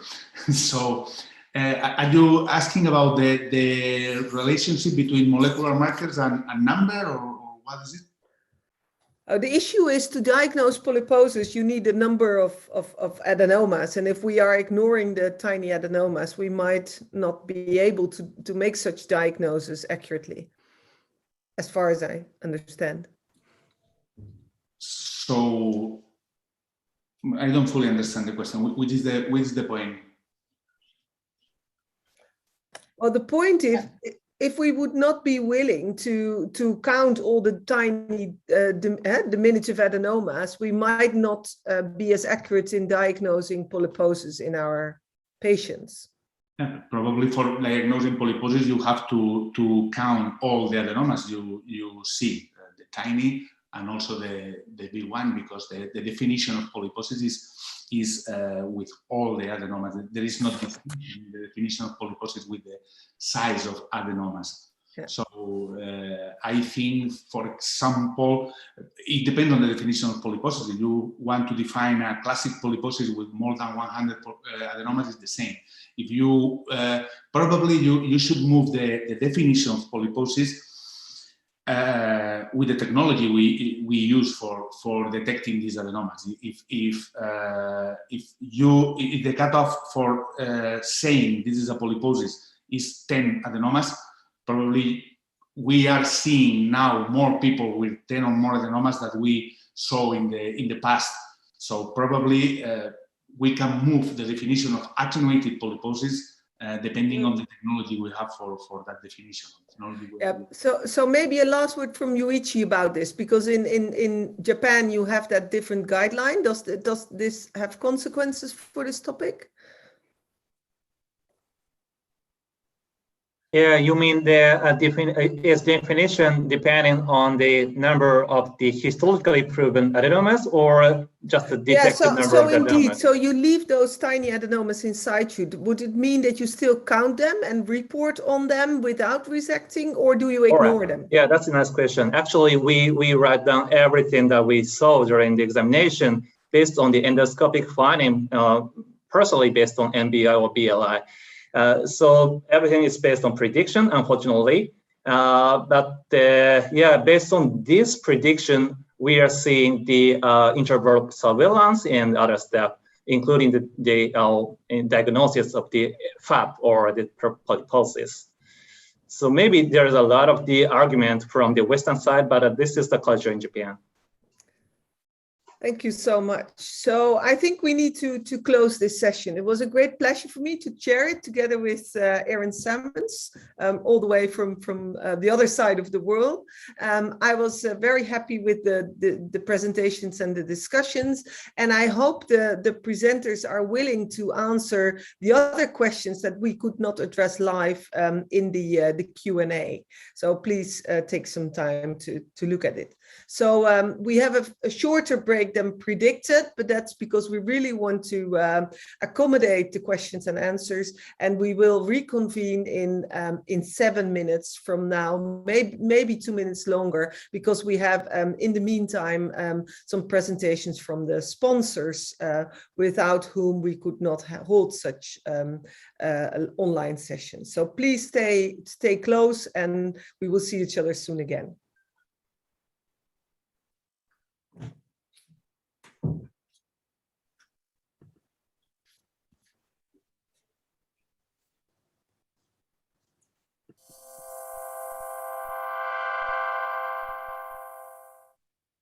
NS Prime. Retaining the features of the former model, NS Plus, the NS Prime has been upgraded with many new features to improve the accuracy, speed, and efficiency of fecal immunochemical testing. Let's take a look at the new features. To help make the management of tests easier, calibrators and controls are now equipped with barcodes, allowing you to automatically register the reagents, calibrators, and controls in one easy step. We have also improved the dispensing accuracy and durability of both the R1 and R2 dispensing arms by utilizing metal probes. In addition to 6 2-rack trays, we have added a 10-rack tray, allowing you to load up to 100 samples at once. The system's high-speed processing capability can perform 300 tests per hour, even when performing multiple tests on each sample. While we currently offer 2 reagents, the NS Prime is designed to accommodate up to 5, meaning that you can continue to use this model even as more reagents become available. And thanks to the built-in refrigeration, reagents can now be left on the reagent rack for up to 5 days, eliminating the hassle of putting them away each day. Our NS Prime has attained higher accuracy, higher speed, and higher efficiency.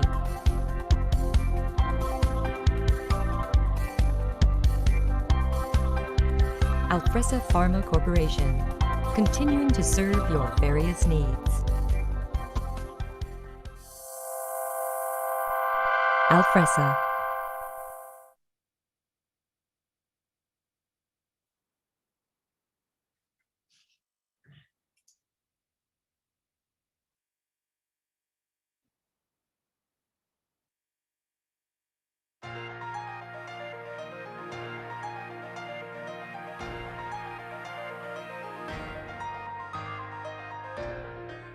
Founded in 1939, Aiken Chemical has been remained as a leading company in vitro diagnostic reagents in Japan for many years.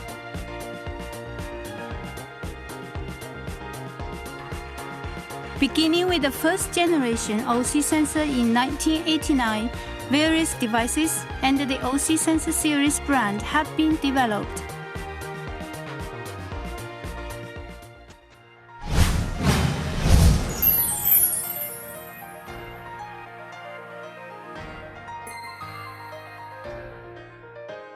The concepts behind Pleidia are capable for huge sample process quantity, enhancement of usability, expansion of automated system.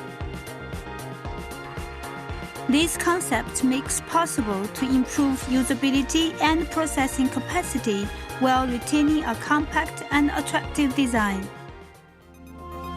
OC sensor Plenary, with its wide range of functions concealed in a sophisticated design, provides simple, user-friendly operation to bring a revolution in speed and simplicity to your measurement environment. With its compact size, large quantity capacity of functions, OC sensor Plenary could be confidently recommended to meet all screening requirements all over the world.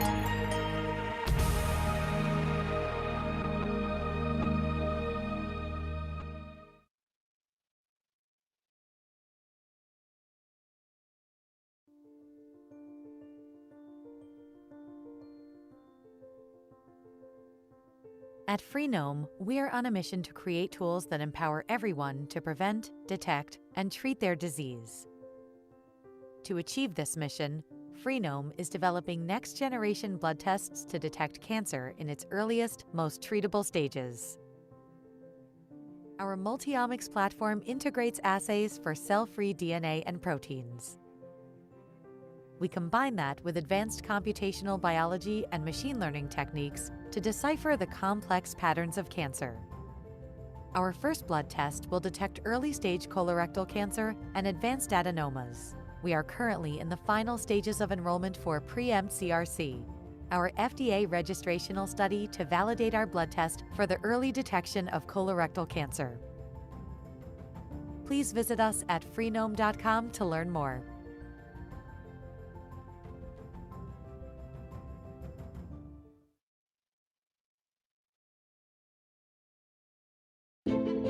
Fujifilm is a pioneer in diagnostic imaging. With over 70 years of expertise, we put cutting-edge tools in our customers' hands so patients get excellent results. Now we introduce Eluxio Ultra. Eluxio Ultra enhances your existing Eluxio platform by incorporating CAD-I, our powerful AI technology. With CAD-I, Eluxio Ultra is one of the first endoscopy solutions to detect and characterize lesions in real time, delivering our most powerful, complete, and comprehensive package for endoscopists. Eluxio Ultra will accommodate a range of future tools and technologies as they evolve, so our best endoscopy system for your patients today will remain so tomorrow. Human instinct plus artificial intelligence equals Eluxio Ultra, now available for your practice.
Welcome back to session 2.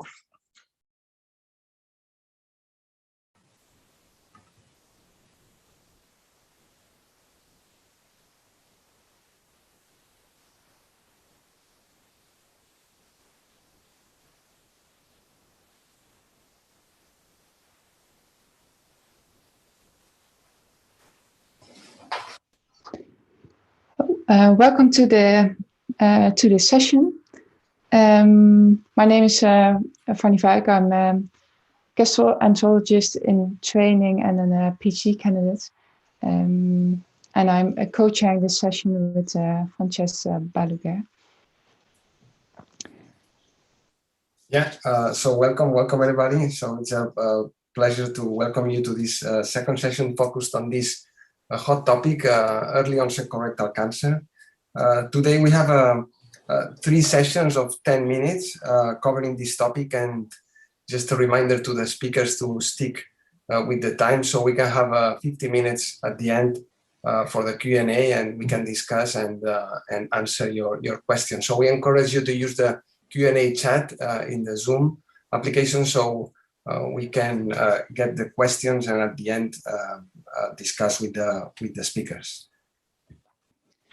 So I would welcome the first speaker of the session, this is Esma Showkat. She's a professor of medicine and population health at the NYU School of Medicine. And her presentation is about the prevalence of neoplasia and ADR targets in 45 to 49 years old. Thank you so much, and it's an honor and a pleasure to be here. Thank you so much for the chairs and Evelyn and Michael for inviting me.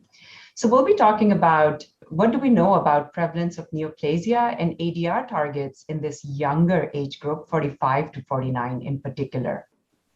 So I'm going to take you back to 2016. This is where the story begins. We were happy with our guidelines, which recommended screening adults 50 to 75. And there were 7 different tests and 8 different testing strategies. And that was our landscape for colon cancer screening. Then in 2018 is the first time that the American Cancer Society came up with a qualified recommendation to lower the screening age to 45. This was based on a rising incidence of distal colon and rectal cancer seen in individuals younger than 50. And it was based on modeling studies using 2 of the 3 CISNET models, the MISCAN and the SIM-CRC. And this is the trend that was unfolding in the US.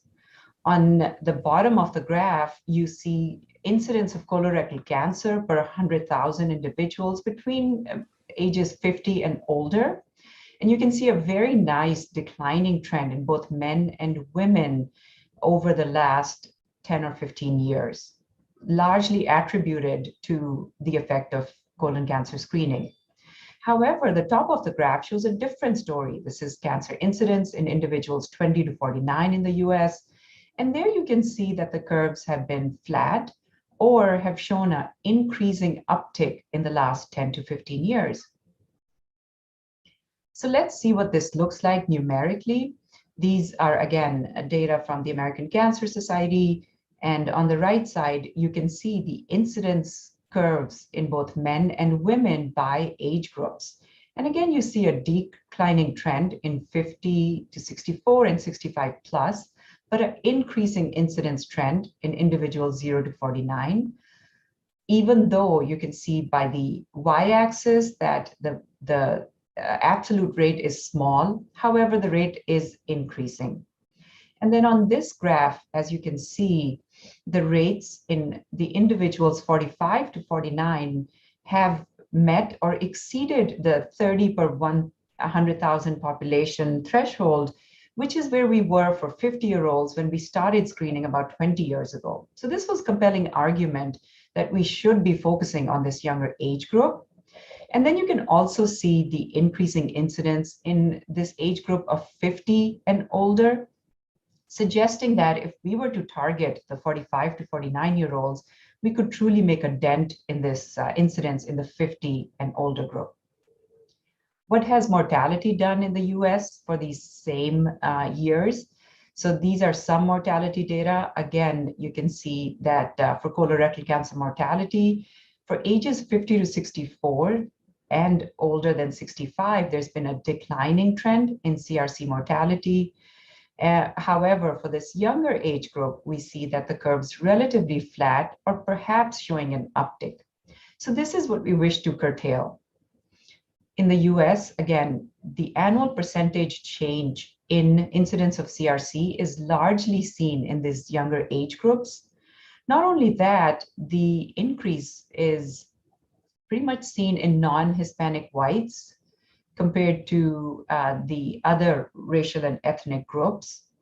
And there overall seems to be a birth cohort effect seen on the right side, which shows that every cohort in the US born after, compared to a cohort born in 1940s has an increasing lifetime risk of colorectal cancer. Not only that, this increasing incidence seems to not just be in local stages. So this isn't just because we're doing more colonoscopy in the younger age groups that we're detecting these cancers, but this uptick is not just for local stages, but for regional and distant stage of colorectal cancer. So this has led to multiple guidelines in the US that have suggested lowering the screening age to 45. These are the ACG guidelines that came out in March this year. And then finally, the US Preventive Services Task Force recommendations also recommended lowering the screening age starting at 45 and gave it a grade B recommendation, suggesting that there's moderate certainty of a moderate net benefit. And anything that's a grade A or B recommendation in the US is generally covered by Medicare, and most other payers follow Medicare. So this is rapidly becoming the new threshold in the US. So that brings us to the question, what do we know about the prevalence of neoplasia and ADRs in this 45 to 49-year-old age group? Well, what we do know is that the risk of adenoma increases with age. ADR is a validated quality indicator for screening colonoscopy. And in the US, the minimum benchmarks that we've set for screening colonoscopies for individuals 50 and older is an ADR of 25 or higher. What we don't know is prevalence of advanced adenomas, advanced neoplasia, and CRC in individuals younger than 50, and what impact would lowering the screening age to 45 have on endoscopist ADRs. So let's look at some data that help us answer these questions. Going as far back as 2006, this was the first publication from the National Colonoscopy Screening Program in Poland that gave us an insight into prevalence of neoplasia in the age group 40 to 49 compared to ages 50 to 66. And here you can see that the prevalence of cancer, advanced neoplasia, and any adenoma or cancer is numerically lower than in the 40 to 49-year-olds compared to the 50 to 66-year-olds. The next level of evidence is more recent. It came from the New Hampshire Colonoscopy Registry, and this is for years 2004 to 2018. Now, again, take this with a grain of salt because we aren't really screening the 45-year-old age groups. So therefore, what's compared here is diagnostic colonoscopies for non-urgent indications such as abdominal pain or constipation in individuals younger than 50. And here you can see the comparison between ages 45 to 49 compared to 50 to 54. And you can see very similar prevalence of advanced colorectal neoplasia, advanced adenomas, and any colorectal neoplasia in 45 to 49 and 50 to 54. And that was the conclusion of this paper, that the rates in these two particular age groups are virtually similar. Now, this is unpublished data from Peter Liang's group, and this is looking at GI Quick Registry, which is a national benchmarking registry with over 9 million colonoscopies from multiple practices in the US. And these are data for an 11-year period, including over 2 million colonoscopies. They looked at colonoscopies with indication of screening and compared advanced neoplasia, advanced adenoma, and colorectal cancer in 45 to 49 compared to older age groups. And here you can see that the prevalence of advanced neoplasia and advanced adenomas and cancers is comparable but lower for 45 to 49 compared to 50 to 54. And you can see that the prevalence rate ratio is statistically significantly lower in the 45 to 49-year-olds. Next is a single center study from France. Again, these are colonoscopies done for all indications by age for the year 2016, included 30 endoscopists. And this is where we start seeing adenoma detection rates reported for this younger age group, 45 to 49. And you can see how it stacks up compared to the other older age groups. It's numerically and statistically lower. And just comparing 45 to 49-year-olds compared to 50 to 54-year-olds, the ADR is significantly lower. Not only that, it's below that benchmark of 25% that we use in the US. And also the advanced neoplasia detection rate is lower in the 45 to 49-year-olds compared to 50 to 54-year-olds, almost half the prevalence. So we've also looked at this in multiple endoscopy centers in Minnesota, where we included over 220,000 average risk screening colonoscopies, 99 endoscopists, and these are data over 2014 to 2019. And we compared the overall ADR and also ADR in men, women, and the adenomas per colonoscopy for this younger age group compared to 50 to 54-year-olds. And for comparison, we also compared it to 50 to 75-year-olds. And again, you see that the overall ADRs are lower for the 45 to 49-year-olds, but they start looking very similar at these numbers. The ADRs are higher in men, as one would expect, and lower in women. And the adenomas per colonoscopy are also lower in this younger age group. Furthermore, we modeled the effect that adding the 45 to 49-year-old group would have on an ADR for the endoscopists. So it all depends what percentage of an endoscopist's screening population is composed of this younger age group. So if an endoscopist's total population, the 45 to 49-year-olds are 5% of somebody's screening population, the overall ADR doesn't change very much. But if a significant portion of somebody's screening population is 45 to 49-year-olds, then we can start seeing that the ADRs start dropping, and there's a numeric drop of about 5 percentage points. And this is, again, data that we're getting ready to present. This is looking at the same GI Quick registry with 814 endoscopists. And here it's comparing ADRs for this younger age group compared to 50 to 54-year-olds and also 50 to 75-year-olds.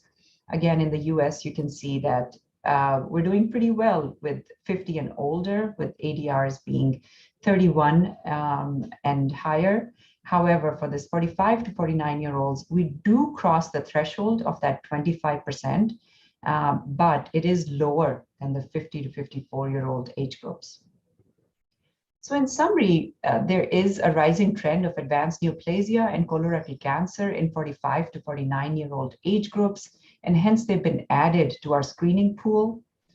The prevalence rates of neoplasia in this younger age group appears to be similar to individuals 50 to 54, with absolute difference ranging from studies between 0 to 5 percentage points. And the prevalence rates are lower than when we start comparing it to an older population. The ADRs are lower than for 50 to 55-year-olds, with absolute difference being somewhere lower by 3 to 7 percentage points. And then with 45 to 49-year-olds added to the screening pool, the ADR will depend on proportion of screenees that are in this age group. And the ADR is expected to be lower, but still likely to be above the current benchmarks in the US. And there's more to come as we start screening this group and data accumulates given these new screening recommendations in the US. So the story is not over yet. In fact, I think we're on chapter 1 of this new era, and there's a lot more to come on this. So we're looking forward to seeing the data, not just from the US, but globally as well. So with that, I'll stop and take any questions at the end of the session. Thank you.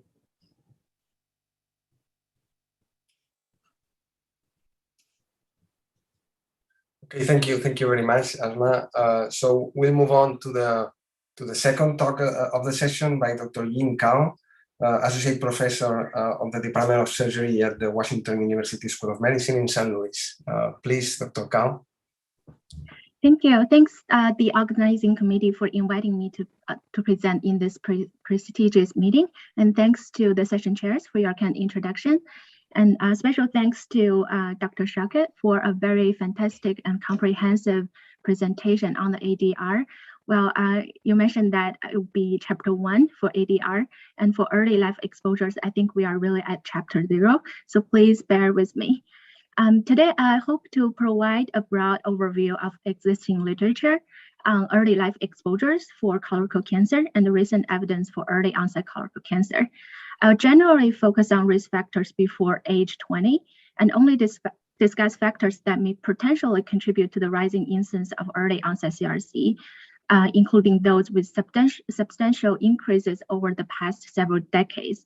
So let's start with obesity. We all know that adulthood obesity is associated with risk of colorectal cancer, with stronger association in men and more stronger association for colon versus rectal cancer.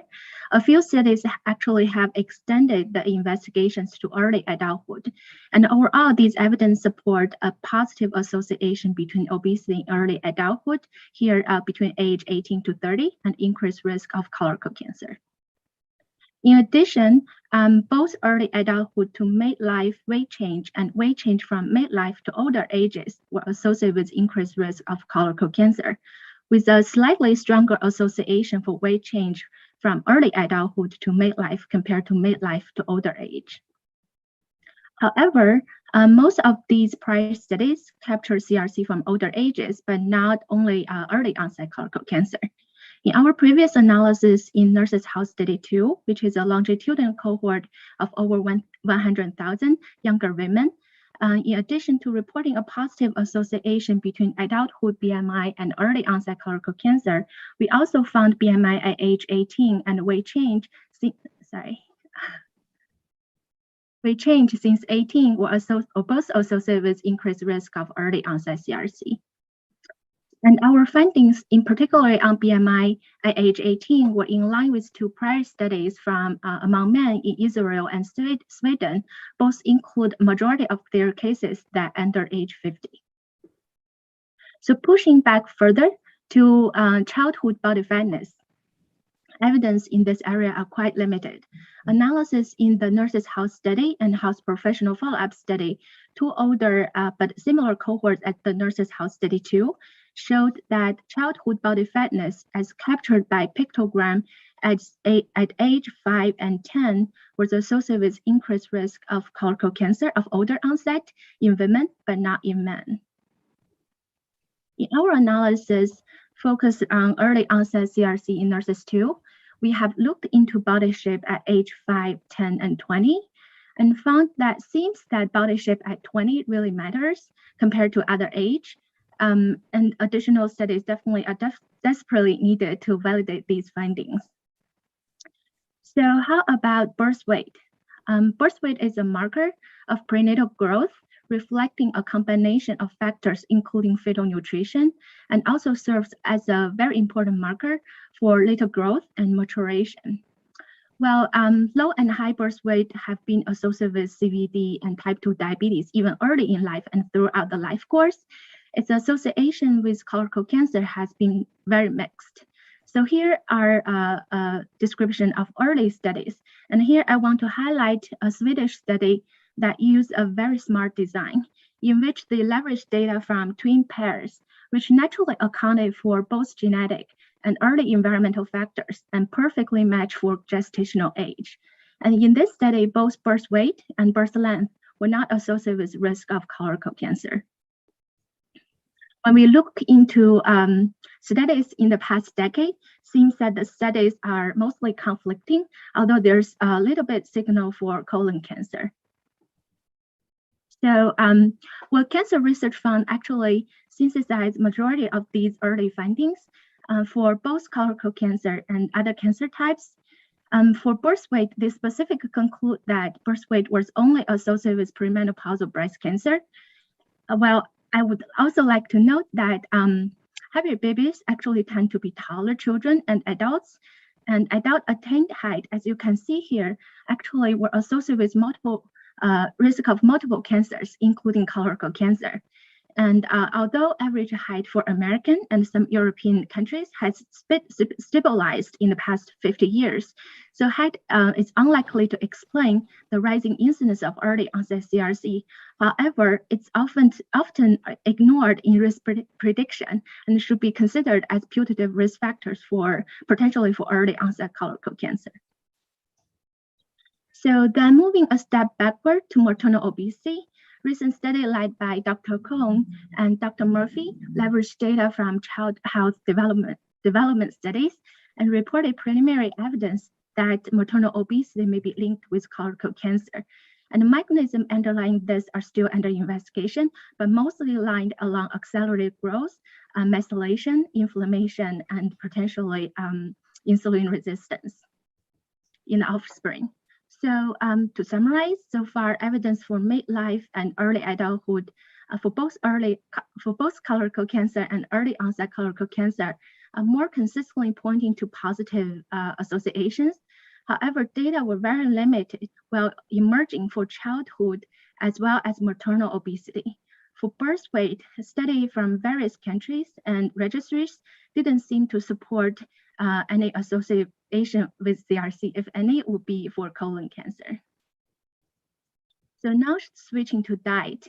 Overall, there are very limited data on the role of early life diet, mostly due to lack of such assessment in many large cohorts.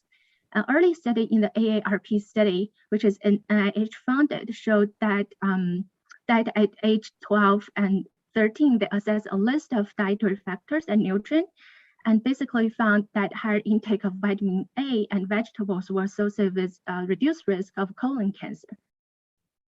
We recently put 3 Harvard-based cohorts and found an emerging association between alcohol intake during early adulthood with increased risk of colorectal cancer.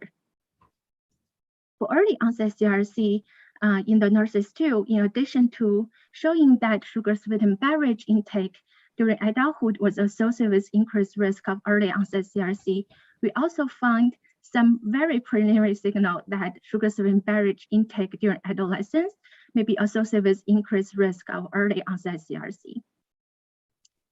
Well, not strictly focused on early life diet, we also found that adherence to Western dietary pattern during early to mid adulthood, which is characterized by higher intake of processed meat, red meat, butter, high-fat dietary products, eggs, and refined grains, was associated with increased risk of any early onset adenoma driven by high-risk adenoma.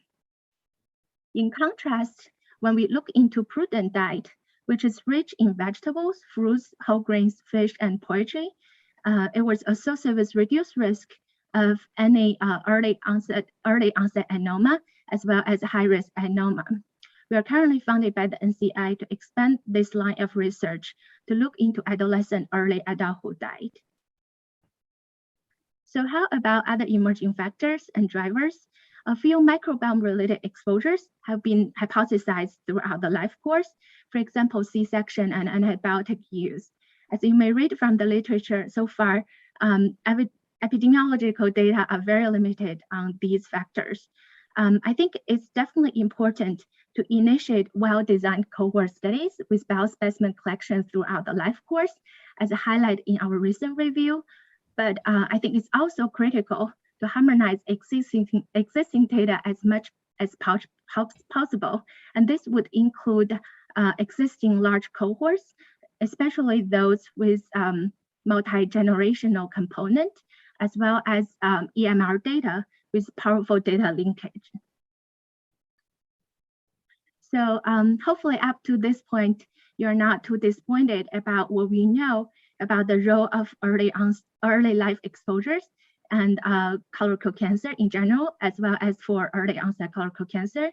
Hopefully you can be excited about the unknowns and opportunities to work in this field and collaborate in this area. Well, to summarize, overall, a life course approach in identifying the contributors to the rising incidence of early onset CRC is largely a missing piece of this intriguing puzzle. And although emerging data start to support the role of early adulthood obesity in diet, and additional studies are definitely needed, as I mentioned, particularly those studies with existing prospective cohorts with multi-generational component, as well as real-world data with larger sample size and powerful linkage. So I'll stop here and thank you for having me. Okay, thank you for your presentation. We'll go on with the third and final presentation of Dr. Maria Alvarez. She is a gastroenterologist and PhD candidate of the Clinical Hospital in Barcelona. And she will present a multi-center study concerning the impact of family history of CRC on the prevention of early onset colorectal cancer.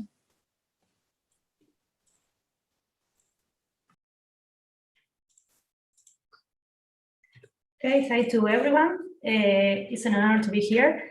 My name is Maria Dekker Alvarez, and I am from Clinical Hospital of Barcelona. And I'm going to present the impact of family history of colorectal cancer on the prevention of early onset colorectal cancer, a multi-center study. As we know, the incidence of colorectal cancer in people under 50 years old is increasing without a clear established cause. These graphics show the incidence of early onset colorectal cancer. On the one hand, the clear increase in the United States in the colon cancer and as well as in rectal cancer. And on the other hand, the increase but more heterogeneous in Europe. This graphic shows that in different green color, the significant increase in colorectal incidence rate, and in a blue color, the significant decrease. The cause for this increase remains uncertain. As this review show, in early onset colorectal cancer, 13% carry germinal pathogenic variants in non-cancer predisposition genes, and 28% have a family history of colorectal cancer. In general, individuals with family history of colorectal cancer are known to have an increased risk of this cancer. The high risk is in people who have 1 first degree under 50 years old or 60, or at least 2 first degree. And for that, guidelines define the family risk, but have some difference. European guidelines define or consider at least 1 first degree relative under 50 years old with colorectal cancer, or at least 2 first degree with colorectal cancer diagnosis at any age. And in this case, start colonoscopy surveillance at 40 years. And American guidelines consider 1 first degree relative under 60 years old with colorectal cancer or an adenoma, advanced adenoma, and at least 2 first degree relative with colorectal cancer or an advanced adenoma. And in this case, consider start colonoscopy at 40 years, but or 10 years before the age of the diagnosis of the youngest relative. The component potentially preventable by early screening for family history in early onset colorectal cancer is still uncertain. And a recent study in the USA suggested that up to 16% of cases could be potentially prevented if current US screening guidelines were followed. This article includes sporadic cancer, family history, and hereditary syndrome, and define that potential prevented cancer is when colonoscopy performed 5 years before the diagnosis, and early diagnosis is when colonoscopy is performed 1 year before the diagnosis. And as we see in this graphic, if we apply the guidelines, these are the years that would have been diagnosis before. And for that, 45% could be potentially preventable, and 53% could make an early diagnosis. The aim of our study is to explore the proportion of preventable early onset colorectal cancer due to family history of colorectal cancer following the SK guidelines in Europe. It's a retrospective, descriptive, and a multi-center European study. We include patients with colorectal cancer diagnosed before the age of 50, and we exclude hereditary syndrome, inflammatory bowel disease, or other histological diagnoses. We collect data from January 2010 to December 2020, and we recorded personal family history of colorectal cancer, age at diagnosis, and molecular study that have ruled out the hereditary component. We follow the statistical analysis of a Spanish study, and we assume that potentially preventable colorectal cancer is when colonoscopy carried out 5 years or more before the patient diagnosis age, and early diagnosis colorectal cancer is when screening that will have started 1 year to 4 years before the colorectal diagnosis. And we use descriptive statistic. We include 903 patients with a mean age of 41 years old. The gender was similar, 50% of male. The location of colorectal cancer was slightly higher in rectum, in 40%. In respect to the stage of diagnosis, more than 60% were in an advanced stage, in a 3 or 4 stage. And in our cohort, 30% have some family history of colorectal cancer, with a mean age of colorectal diagnosis similar to the old cohort. If we take into account only a family history of one first-degree relative under 50 years old, only have a 3.8%, but this increased to a 7.5% if we consider one first-degree relative under 60 years old, and 3.6% when considered at least 2 first-degree relatives. As I said, in our cohort, 30% met or have some family history of colorectal cancer. But if we apply the SK guideline, only 6% met the SK criteria. If we see the criteria one by one, 2.8% only have one first-degree relative under 50 years old with a mean age of 39%. 2.5% have at least 2 first-degree relatives, and less than 1% met both criteria. And in our cohort, 6% met the SK family criteria with the mean age of cancer diagnosis was 41 years old. But if we consider that the screening surveillance start at 40 years old, we don't have time to prevention. This graphic shows that the impact on prevention. This is the, you see, this is the recommending starting age according to the SK guideline, and these are the age at the diagnosis of colorectal cancer. If we apply the guideline in our course, this difference in years means that in 31% we potentially preventable the colorectal cancer because we could perform the colonoscopy 5 years before the diagnosis of colorectal cancer. And in 29%, we could make an early diagnosis because we could do the colonoscopy 1 year or more before the diagnosis. But if in this case we are starting 10 years earlier than the youngest colorectal relative, the percentage change.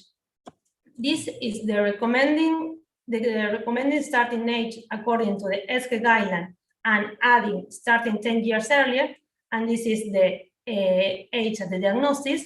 And in this case, in a 55%, we could prevent colorectal cancer, and in 21%, we could make an early diagnosis. We conclude that up to 6% of patients with early-onset colorectal cancer have one first-degree relative under 50 years old, or 2 or more first-degree relatives with colorectal cancer. Applying the ESCE guidelines, a prevention could have been made in only 30% of these cases. And performing the screening colonoscopy 10 years before the diagnosis of the youngest relative with colorectal cancer, this percentage increased to 55%. The ESCE recommendation should include starting earlier if relatives with colorectal cancer are younger than 50 years old. The difference in the clinical definition of significant family history of colorectal cancer and advanced adenoma may explain the difference between the previous study. And effort is needed to increase the uptake of early screening in case with family history. These are the authors of 2 groups that participate in the study. And thank you very much. Well, thank you very much, Maria, and thank you very much to all the 3 speakers for sticking to the time. So we have 15 minutes for the Q&A, so we can maybe discuss a little bit about the topic. So, Fanny, if it's okay for you, I get started with the first talk. I mean, we have some questions for asthma. They have been responded in the chat, but I think it's worth to comment here during the session. So Rocky Schoen asked about so what is your concern that the 45, 49-year-old population that you have described are really average risk population, and they may have other risk factors that are the reason for them to perform the colonoscopy?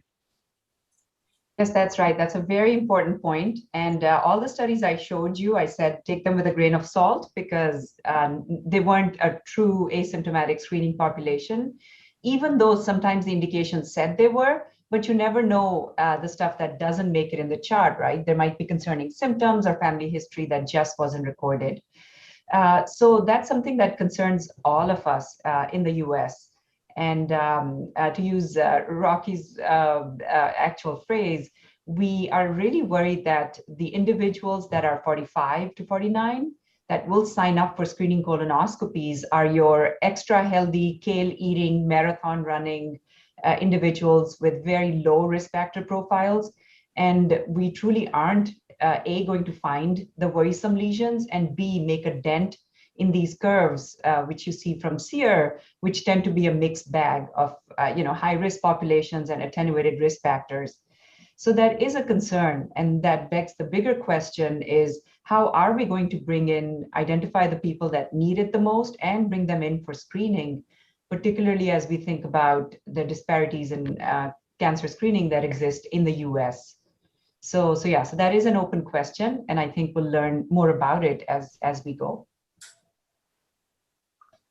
Yes, thanks, Asma. So maybe you could briefly comment after the endorsement of the screening starting at 45 in the US. So when is this gonna start? So is this already happening? So are you gonna have data soon?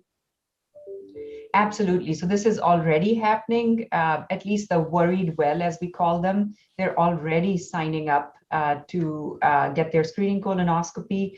As I mentioned, once the guidelines come out, by law, Medicare has to follow anything that's a grade A or B recommendation, and all other payers, the insurance companies and the healthcare systems, are having meetings right now to officially approve this age group for screening. So we expect starting early next year that the floodgates will open. There are 20 million individuals in the US between the ages of 40 to 49. So it remains to be seen who's going to sign up first and what kind of rates we're going to find. But I think the data are going to unfold pretty quickly. As a nice follow-up question in the Q&A, I see a question that the rest of the world hasn't have the regulations to start screening at 45.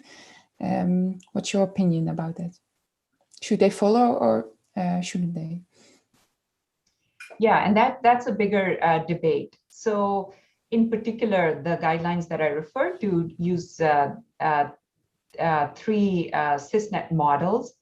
And all these models, again, have assumptions that sometimes we don't have great evidence for, but they all suggested that the benefits of screening this group compared to harms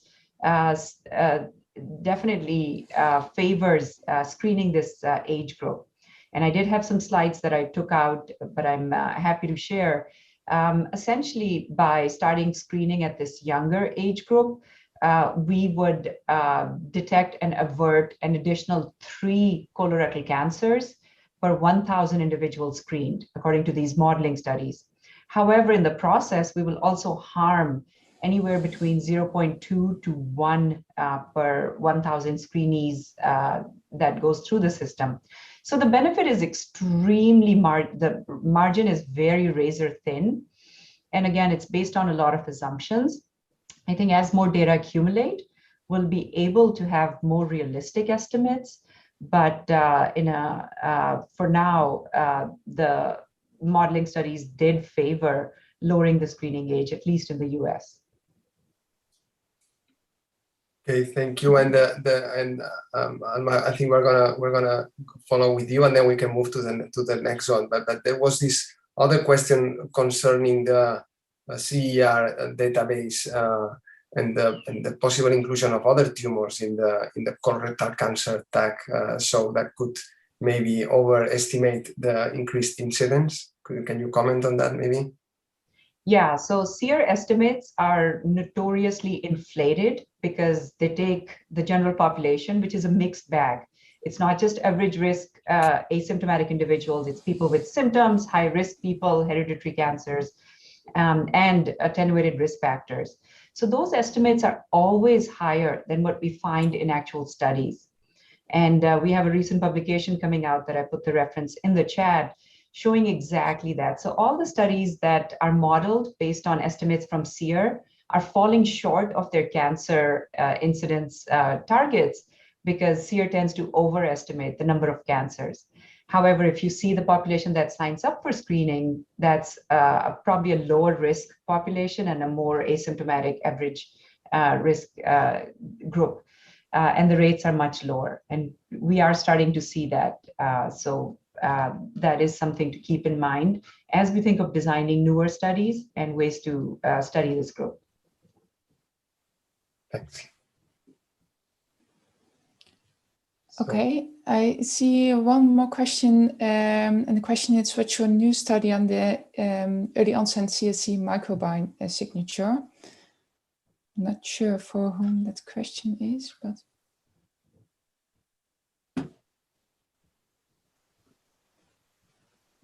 For none of the speakers.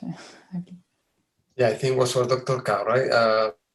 There was some question about the microbiome. What is the microbiome signature that you mentioned that maybe are behind?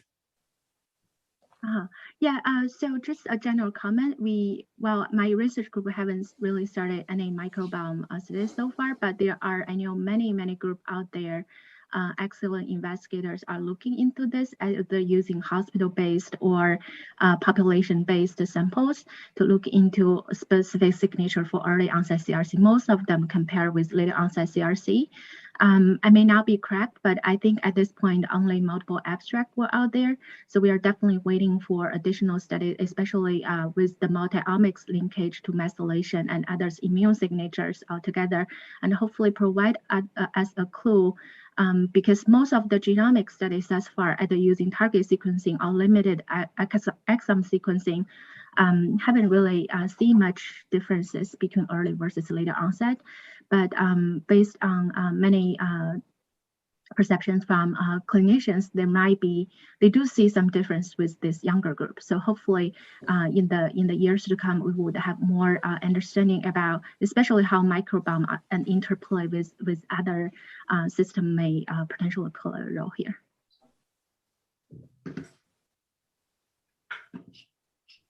Okay, thank you, Dr. Gao. And yeah, maybe I had a question about this. So these epidemiological studies are so complex, right? And there are so many interactions, and it's so difficult to establish what is the risk factor So how long is it going to take to perform these prospective studies that you have referred that should be done in the future, accounting for all the factors that can be behind the early onset colorectal cancer?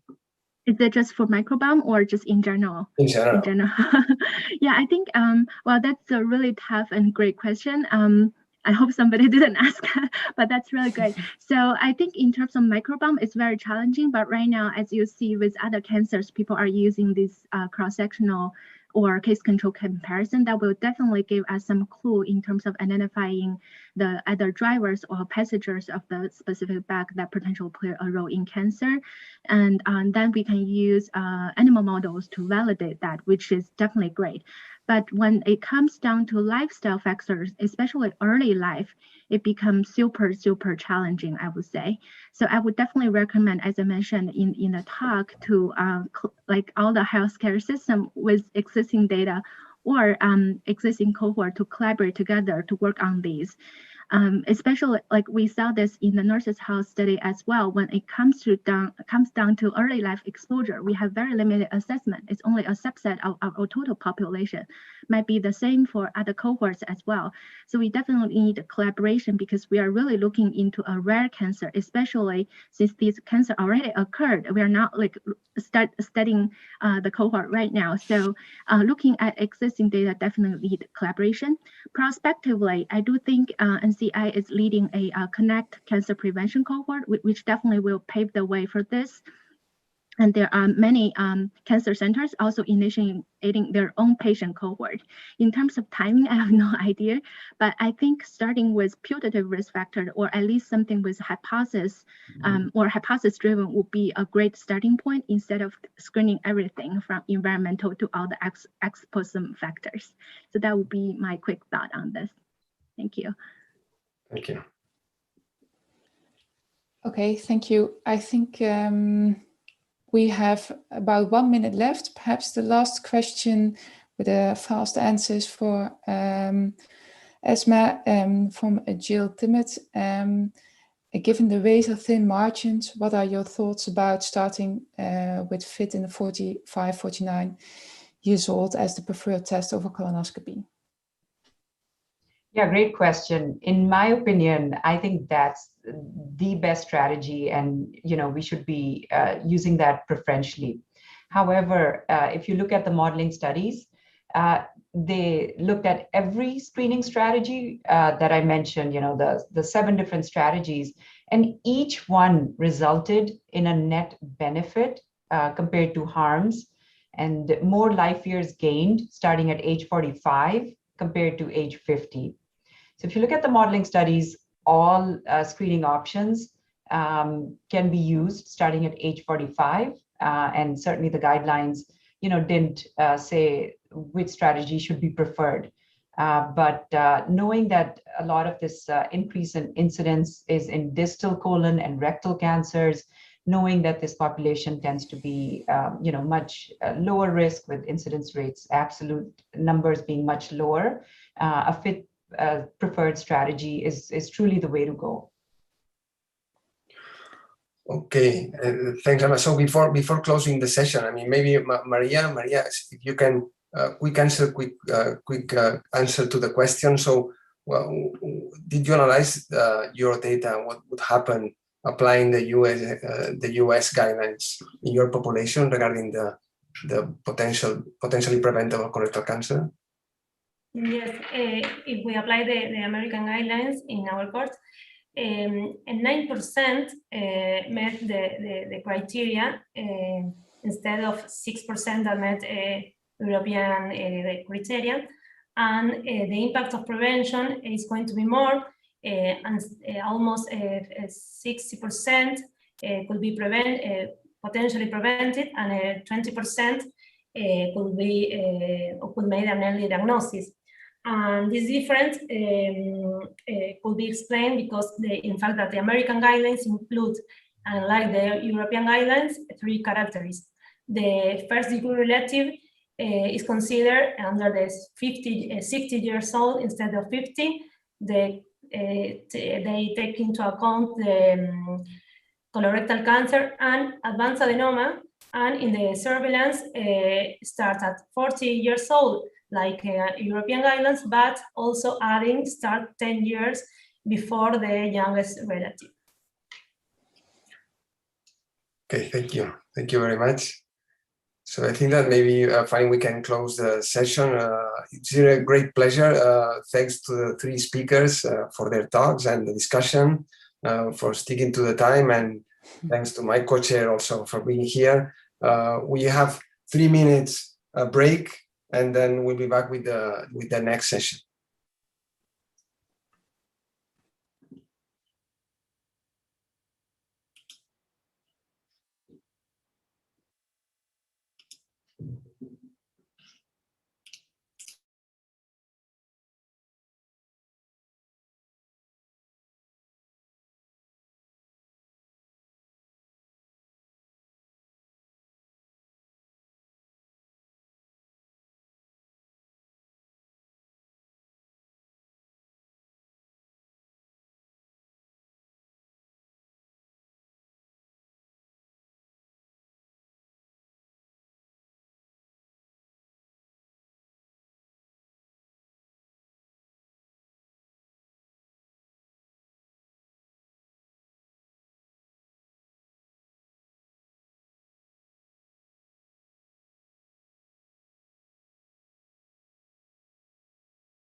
Welcome back to session 3, non-invasive CRC screening.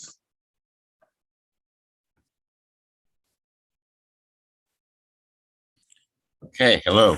I'm Bob Ressler, and my co-chair is Luigi Ricciardelli.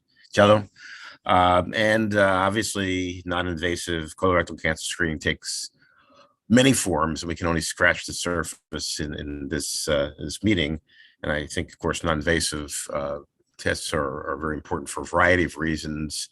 One is, of course, that the the success of programmatic screening is a product of not just a performance test, but performance and compliance, and perhaps non-invasive tests can increase compliance. And then in a two-step paradigm, which is used in most of the world, a non-invasive test would be ideal, whether, but studies will need to compare it to FIT and current modalities. But we have two interesting talks today, and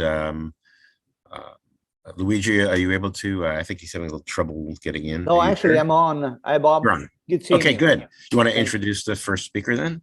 Yes, I'm very pleased to introduce Dr. Willemien de Clave from the Department of Pathology at the Netherlands Cancer Institute. And the talk will be on molecular stool test for colorectal cancer surveillance, the MOCCAS study. So the floor is yours. Thanks. Thank you very much for the kind introduction.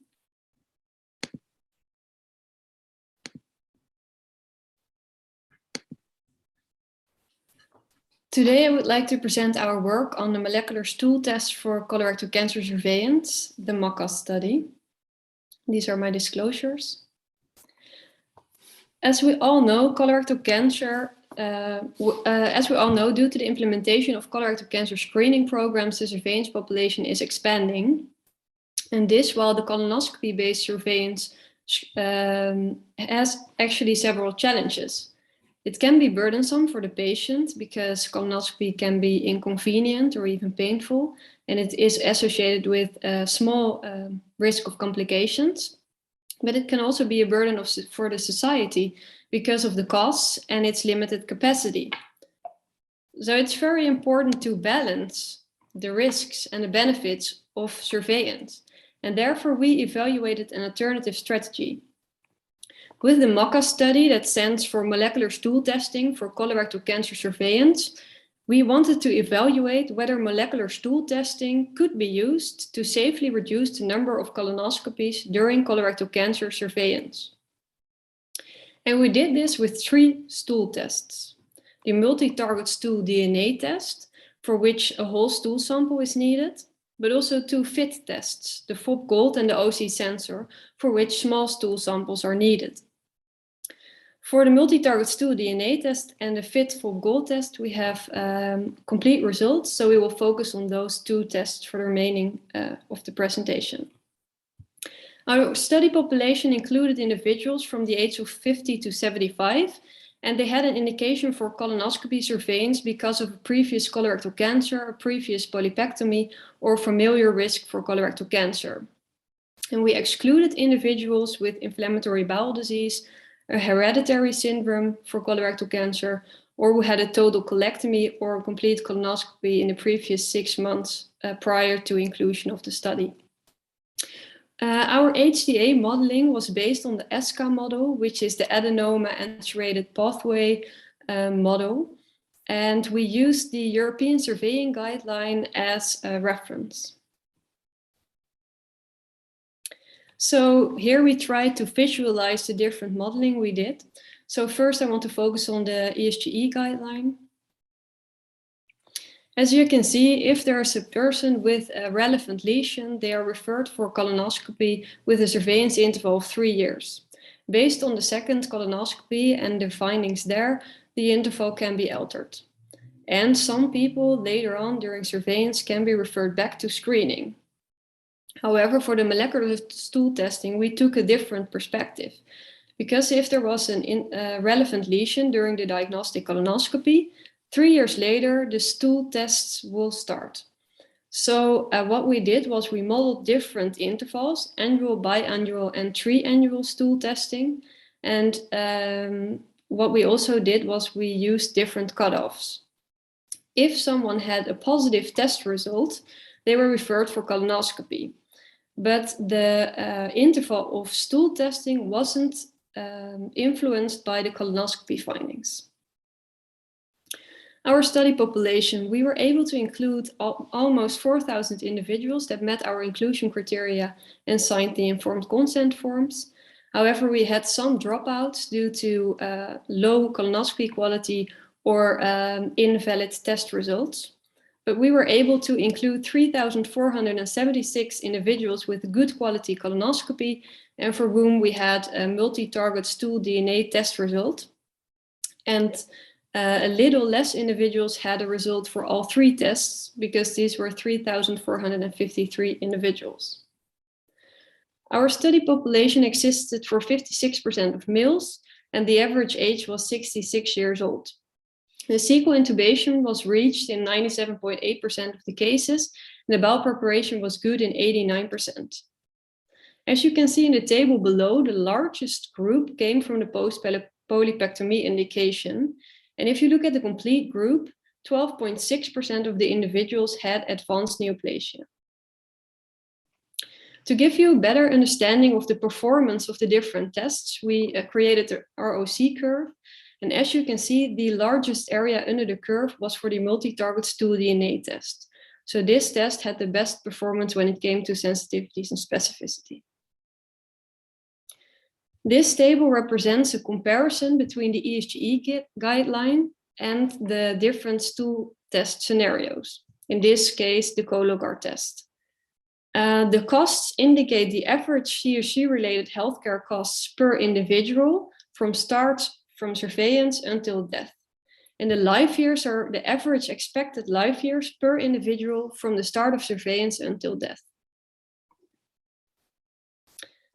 What we did was we tried to look at alternative strategies that were safe. So therefore, we tuned the modeling based on life years and CRC incidence. As you can see, it's comparable for all 3 strategies presented in the table. But if we looked at reduction in colonoscopies, we actually saw that both multi-target stool DNA strategies are safe and reduce the number of colonoscopies with at least 30%. If we then look at the cost of the test, you can see the Cologuard strategies were a bit more expensive. Both the biannual and triannual multi-target stool DNA strategies, they were not cost effective compared to the colonoscopy-only strategy. If we then look at the FIT strategies, so in this case, the FOB Gold strategies, we have again looked at different intervals and different cutoffs. You can actually see that again, we were able to at least reduce the number of colonoscopies with 30%. And depending on the cutoff and the interval used, we could even increase the number of reduce the number of colonoscopies even more. And then if we look at the costs, we saw that both strategies, so the annual and biannual FOB Gold strategies were cost effective if you would compare this to the colonoscopy only strategy. So what we actually found was that stool testing can be safely used to reduce the number of colonoscopies during post-polypectomy colorectal cancer surveillance. And all percentage strategies resulted in a colonoscopy reduction of at least 30%.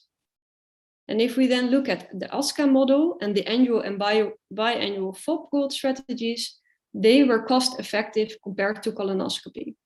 The biannual and triannual multi-target stool DNA strategies were not.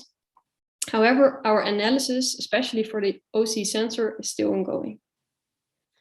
This study would not be possible without all those individuals presented on this slide. And especially I want to mention the PIs of the study, Manon van Engeland, Evelien, Dekker, and Gerrit Meijer, but also the PhD students that have been working very hard for this study, Meta van Landschot and Wiesje van Wetering. But of course, the study would not be able without all the participating centers. So I want to thank them for their help. And of course, all the participants. Thank you very much for your attention. Well, thank you very much for this very interesting presentation. I think we can move to the next presentation. Bob, if you want to introduce the next one, then we will have a question and answer at the end. Yes, certainly.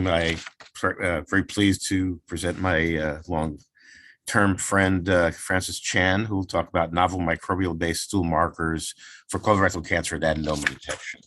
Francis.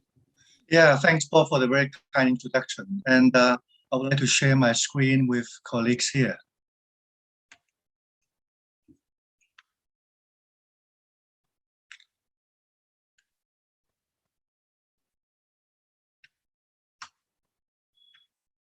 Can you see my screen here? Not full screen. Yes, now perfect. All right. Okay, so the title of my presentation is Novel Non-invasive Invasive Markers for Colorectal Cancer and Adenoma Detection. I came from the Chinese University of Hong Kong. And this is my disclaimer statements. I'm going to talk in the next 10 minutes about the unmet need for colorectal cancer screening, the role of microbiome in CRC screening, and last but not least, utilizing microbial biomarkers for detection and monitoring of colorectal cancer and adenomas. I'm sure as endoscopists, we all believe colonoscopy is the gold standard, but unfortunately, the barriers to colonoscopy are high and the uptake rate in general is not as satisfactory as we would expect. To date, there are quite a number of non-invasive either stool tests or blood tests, largely based on, for example, methylation markers to look for colorectal cancer markers. While these tests have their own merits, we have to understand the limitations of these stool-based or blood-based methylation markers. While these tests, for example, have a reasonably high sensitivity for cancer, like the stool DNA test with a sensitivity of over 90%, we have to understand that many other molecular blood tests have a sensitivity of cancer of around 70% only.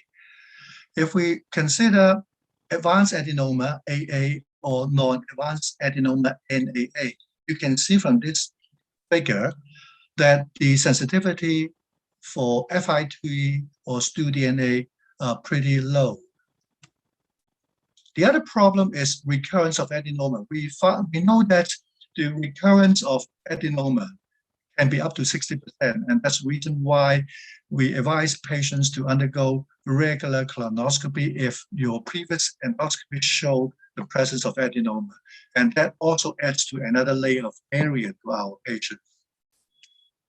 So what's the role of microbiome in colorectal cancer and its screening?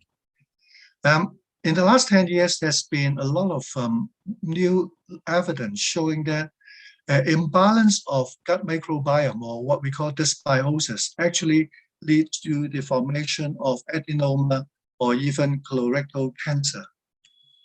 And in fact, our group and others have shown that there's, for patients with colorectal cancer, the bacterial gene markers are very distinct from those who are healthy individuals, as shown in the lower panel. There's practically very little overlap in terms of the pattern of bacterial gene markers between patients with CRC versus healthy individuals. And in this study, we used gut meta-analysis, gut metagenomics, and found that those with CRC-enriched bacteria, as shown by the red dots here, are more commonly found in tumor specimens as compared to normal specimen, as shown in the lower panel. And using metagenomics, we also identify on the right-hand side that in the cancer location as compared to the adjacent normal mucosa, there are different bacterial species, and the species are very specific for the cancer and adjacent normal tissue. In fact, there's good correlation of bacterial taxa, indicating that early signs of dysbiosis in adenoma and co-exclusive relationship are subsequently more commonly found in cancer.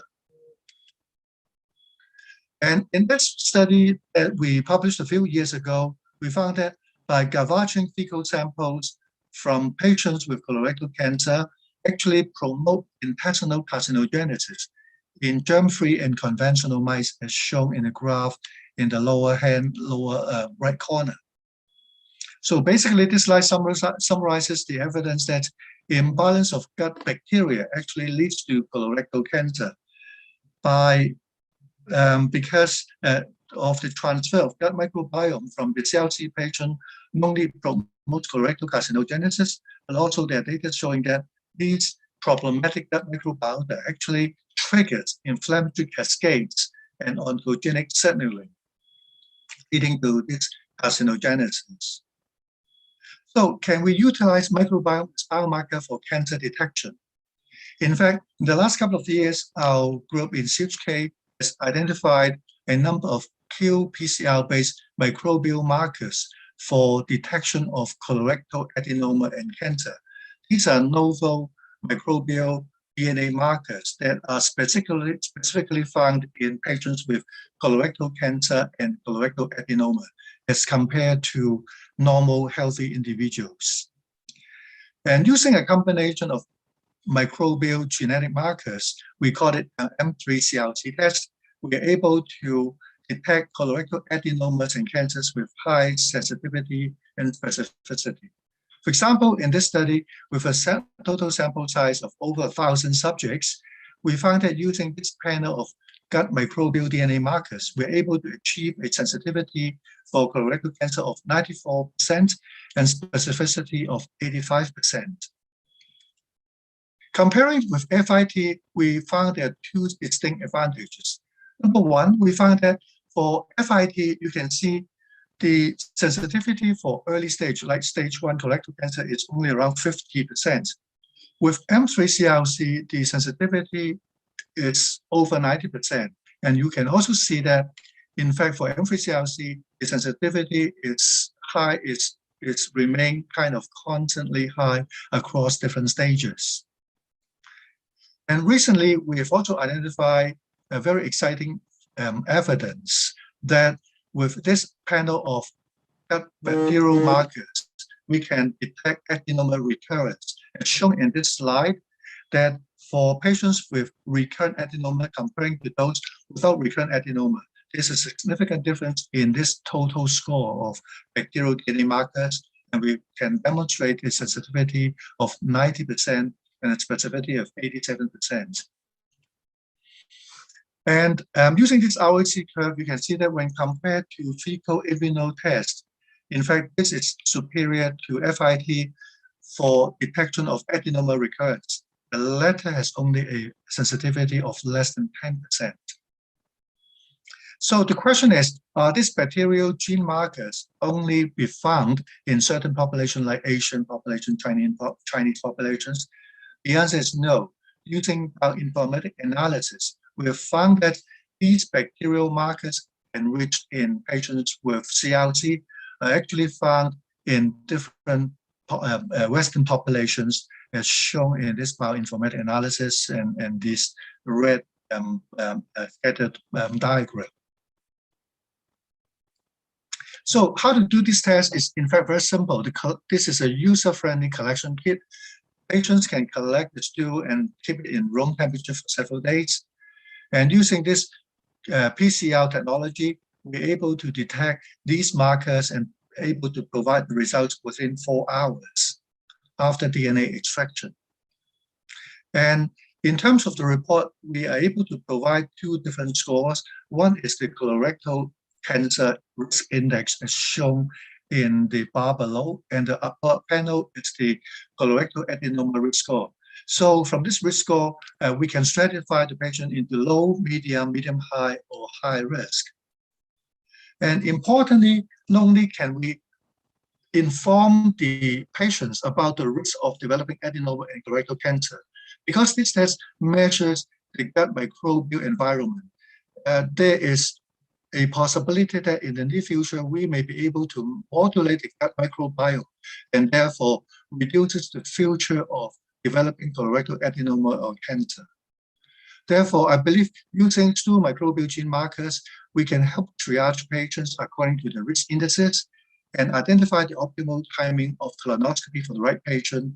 And importantly, we offer hope to modulate colorectal cancer adenoma risk in the future. So in conclusion, I believe stool-based microbial biomarkers could screen and unscreen patients with high sensitivity and specificity. This is the first non-invasive approach to detect recurrence of adenoma. I believe this is cost-effective, rapid, and non-invasive, and it offers the potential to modulate gut microbiota to reduce the cancer risk. Thank you for your attention.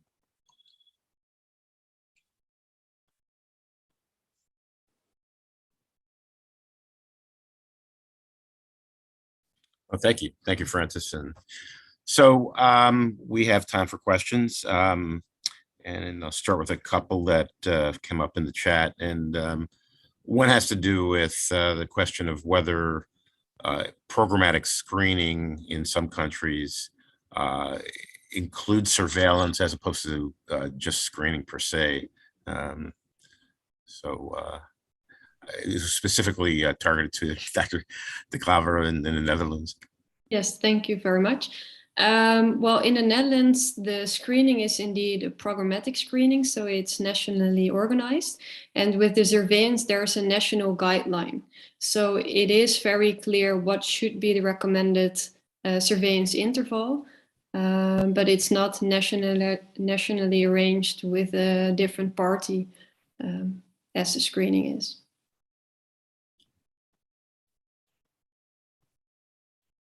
I saw that there's a question for Dr. Chen from Uri Ladabaum. Can you please comment further? Do you think that clinically applicable microbial markers for screening may be geography specific, diet specific, or are they likely to be generalizable for worldwide use?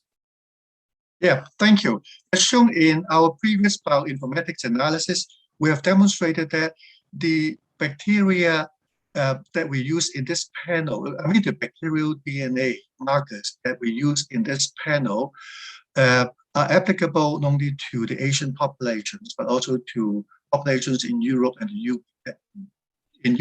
the United States, signifying that these bacteria leads to or strongly contributes to colorectal carcinogenesis and are independent of geography. Yeah, I mean that's good that for that finding. I mean, it is situational, and we did a study for gastric cancer, salivary markers, and we did it in Korea and we did it in the United States. And while we came up with panels in both cases that were predictive, the composition of the panels were quite different in Asia versus US. So I think it's going to depend, but your data obviously is exciting. I see there's another question for Dr. Chen on the, actually that was also my question, on the cost of the microbiome testing compared to FIT. Right. In our locality, the cost of this gut bacterial gene markers is 100 euro. So it's kind of quite, I would say, not as expensive as other tests like a Cologuard for stool DNA markers. So I guess it would be very interesting to have some sort of data like Dr. De Klaver provided on the head-to-head analysis compared to colonoscopy and FIT. That would be very interesting. Yeah, in fact, we are now doing an ongoing multi-center prospective clinical trial comparing this stool microbial DNA markers with colonoscopy. The aim is to determine whether this test can kind of reduce the need for regular colonoscopy. Very nice.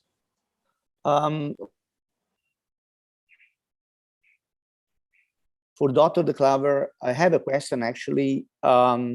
You showed the AUC of 0.711. I saw the graph.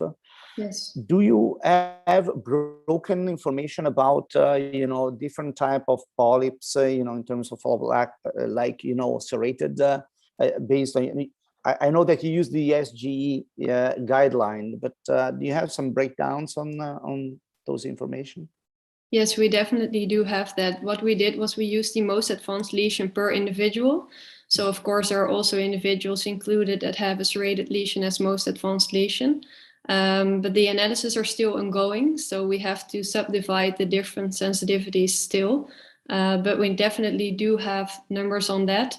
And I think the explanation for the area under the curve that might be different from the areas in the curve we've seen before might be that the colorectal cancers in these subpopulations we had were smaller compared to the total population. So it could be higher if you subdivide colorectal cancer from the other lesions. One question that came up, which is a very important one, is the design of studies to validate non-invasive markers. And I think that what comes into that is what's valid in terms of performance and what's valid in terms of what regulatory agencies will allow for intended use. But the question that's come up in our subgroup, for instance, is: do you need colonoscopy as a comparator? Can you use something established like FIT or something else? Or do you need FIT as a comparator with colonoscopy in some of these other studies? And I'm not sure what the answer to that is. That is something we're dealing with in trying to come up with guidelines in our section, but that was an important question that came up. I don't know if anybody else wants to comment on that. Yeah, I would like to comment on it. I think it's a very relevant question, but I think there are some sub-questions underlying this larger question, because of course the first question is what is your reference? So what will you use as a comparator? And I think for surveillance, we cannot use, for example, FIT, because we do not know on the long term what the effect of FIT surveillance is in terms of CRC incidence and mortality. And for screening, we know that. So I think the most important thing is what would be your primary outcome measure you want to compare over the different strategies. And I think for surveillance, that should currently be CRC incidence and mortality. And therefore, I think you could use a comparator as a different guideline that's already set, looking at the CRC incidence and mortality that is associated with that guideline. I think we might have one more question. I see that there is a question from Phil McRae. How specific is the microbiome testing colorectal neoplasia specific? What studies have been done in the other diseases such as IBD, diverticular disease, upper GI? You have information about that, Francis? In terms of sensitivity and specificity for colorectal cancer, it is 94% and 85% respectively. For detection of recurrence of adenoma, now the sensitivity is 90%, specificity is 86%. We did try to compare samples in patients with colorectal cancer versus patients with inflammatory bowel disease, type 2 diabetes. We didn't test patients with diverticular disease. We found there's a clear distinction between the panel of biomarkers for these different conditions. Okay, I think we're going to have to wrap up, and a 3-minute break will follow, and then we'll continue. Thank you, everyone. Thank you. Thank you, Bob. Thank you so much. See you guys. Thank you. Bye-bye. Bye. Bye-bye.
Welcome back to session 4, AI in colorectal cancer screening.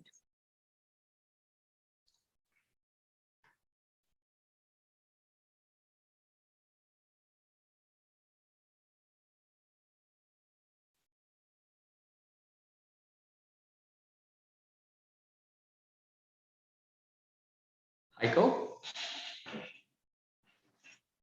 Hi. Hey, Giulio. Do I pronounce it right, Giulio? Yes, very good. I think you can start. Great. How are you? Are you calling from Rome? Yes. Great. I see you're working in between. Yeah, I am. I'm calling from my home office in New Hampshire, overseeing nice. like a big meadow here. I think we're online, right? Or not? Are we online already? You are. You may Yes. start. Ryuichi is ready. Excellent. So,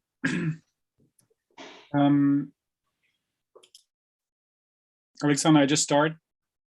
Yes, with the first speaker, Ryuichi is waiting. Excellent. So, welcome everyone. I think that is one of the most exciting sessions, AI in colorectal cancer screening, and Giulio Antonelli from Rome and I will co-chair the session. And we have some interesting talks. In my own mind, I think artificial intelligence is something like the second revolution in the digital world after we introduce computers to our healthcare system with a lot of pluses, but also some minuses, of course. AI is kind of sneaking into our everyday life. And we will see over the next years how this will probably tremendously change how we do CRC screening. So with that, I'd like Giulio to introduce our first speaker.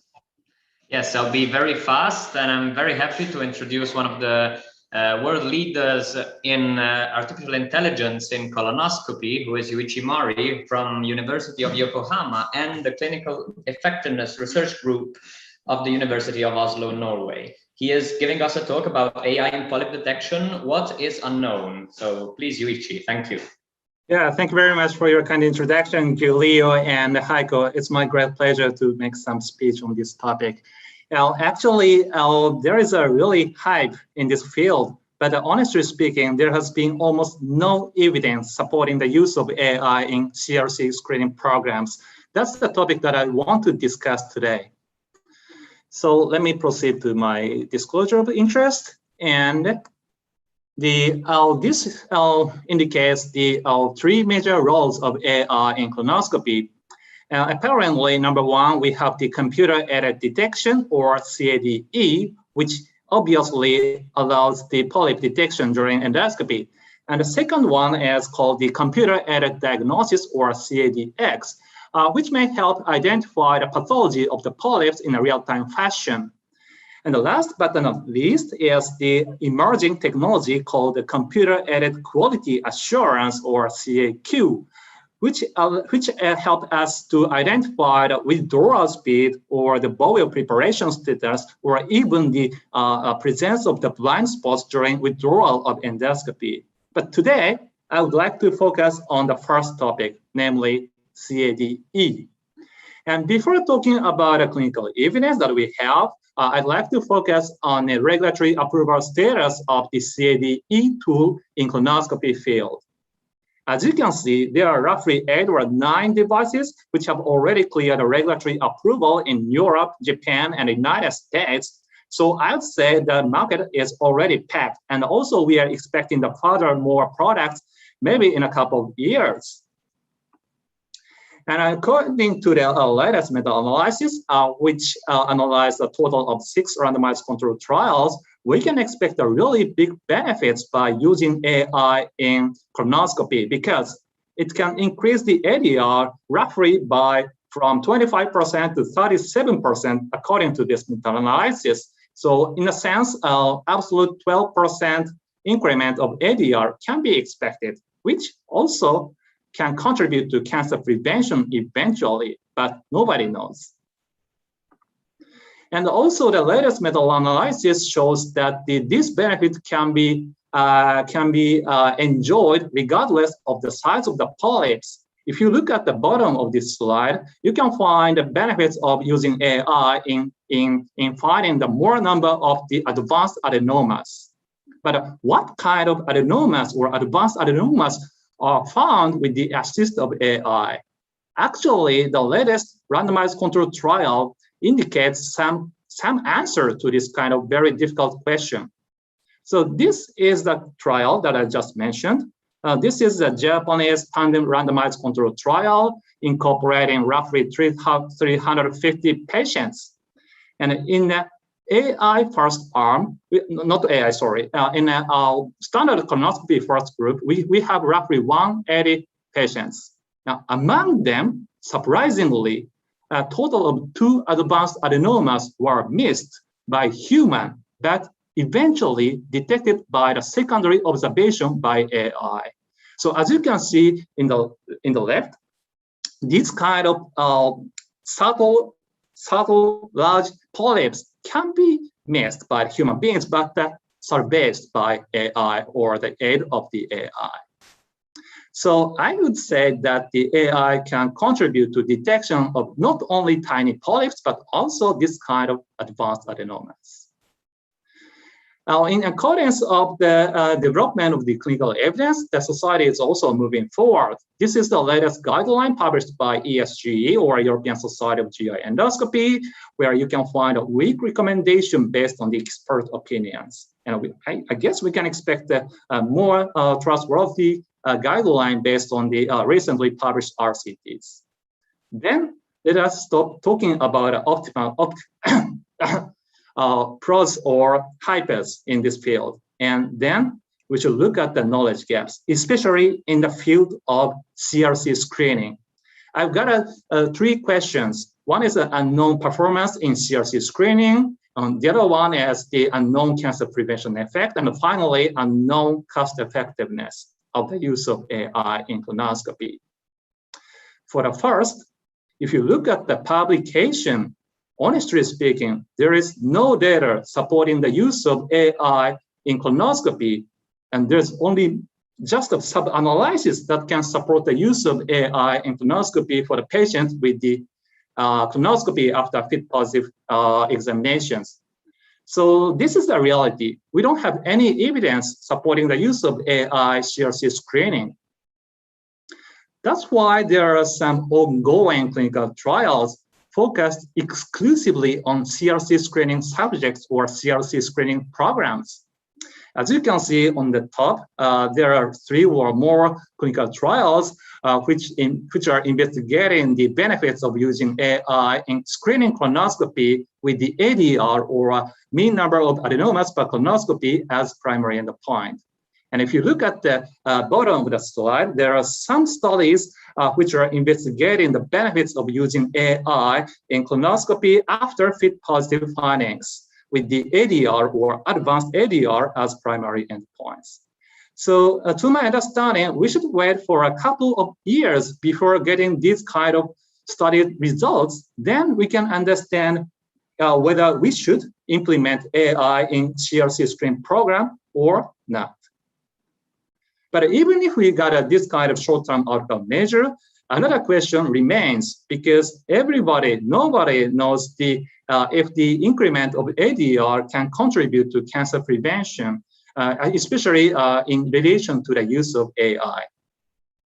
That's why we are doing a kind of microsimulation modeling to understand how AI can affect the cancer prevention. So this microsimulation is done assuming that the every 10-year screen colonoscopy is done with the 60% compliance between 50 and 80 years old population in the United States. As you can see, we can expect a 5% more reduction of the incidence of colorectal cancer when compared to the standard colonoscopy without use of AI. This is a really decent benefit, I would say, because the rate of the colorectal cancer is basically very high in the population, so a 5% reduction should be notified. But of course, the microsimulation study contains a lot of uncertainties. Therefore, personally, I'm very interested in doing a real-world randomized controlled trial with the long-term follow-up. Of course, this kind of study requires a huge number of the participants. Therefore, I guess pan-European or more thorough approach will be needed. Then finally, I'd like to show some cost effectiveness aspect of the use of AI in CRC screening, because cost matters. Cost is very important in cancer screening program. Then we should understand that the use of AI primarily increases the cost, because it can increase the number of the detected adenomas, and also it can increase the number of the surveillance colonoscopies in accordance with the detection of the more number of adenomas. And what we recently did is the pooled analysis to understand how many surveillance colonoscopies will be increased by the use of AI for colonoscopy. And as you can see, roughly 35% of the increment can be expected from the use of AI for the patients who will have an intensive colonoscopy, such as 3-year follow-up or something like that. So this can be contributing to the burden of the colonoscopy screening program, but also it can contribute to cancer prevention. Nobody knows. Then we can expect the cancer prevention from the use of AI. The question is, which one contributes more detection of polyps, more cost, or more cancer prevention? According to our microsimulation studies, surprisingly, in the long run, we can expect a reduction of the cost by roughly $50 on average per person if we implement AI in colorectal cancer screening program based on screening colonoscopy. This is very surprising evidence, but of course, we should do more studies and hopefully more prospective randomized control trials to facilitate our understanding. So, ladies and gentlemen, I'd like to summarize my talk.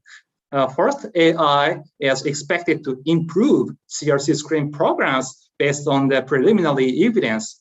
However, unfortunately, we don't have a huge number of evidence in the field of CRC screening program. Therefore, high quality evidence is needed in order to implement AI in the cancer screening program. Thank you very much.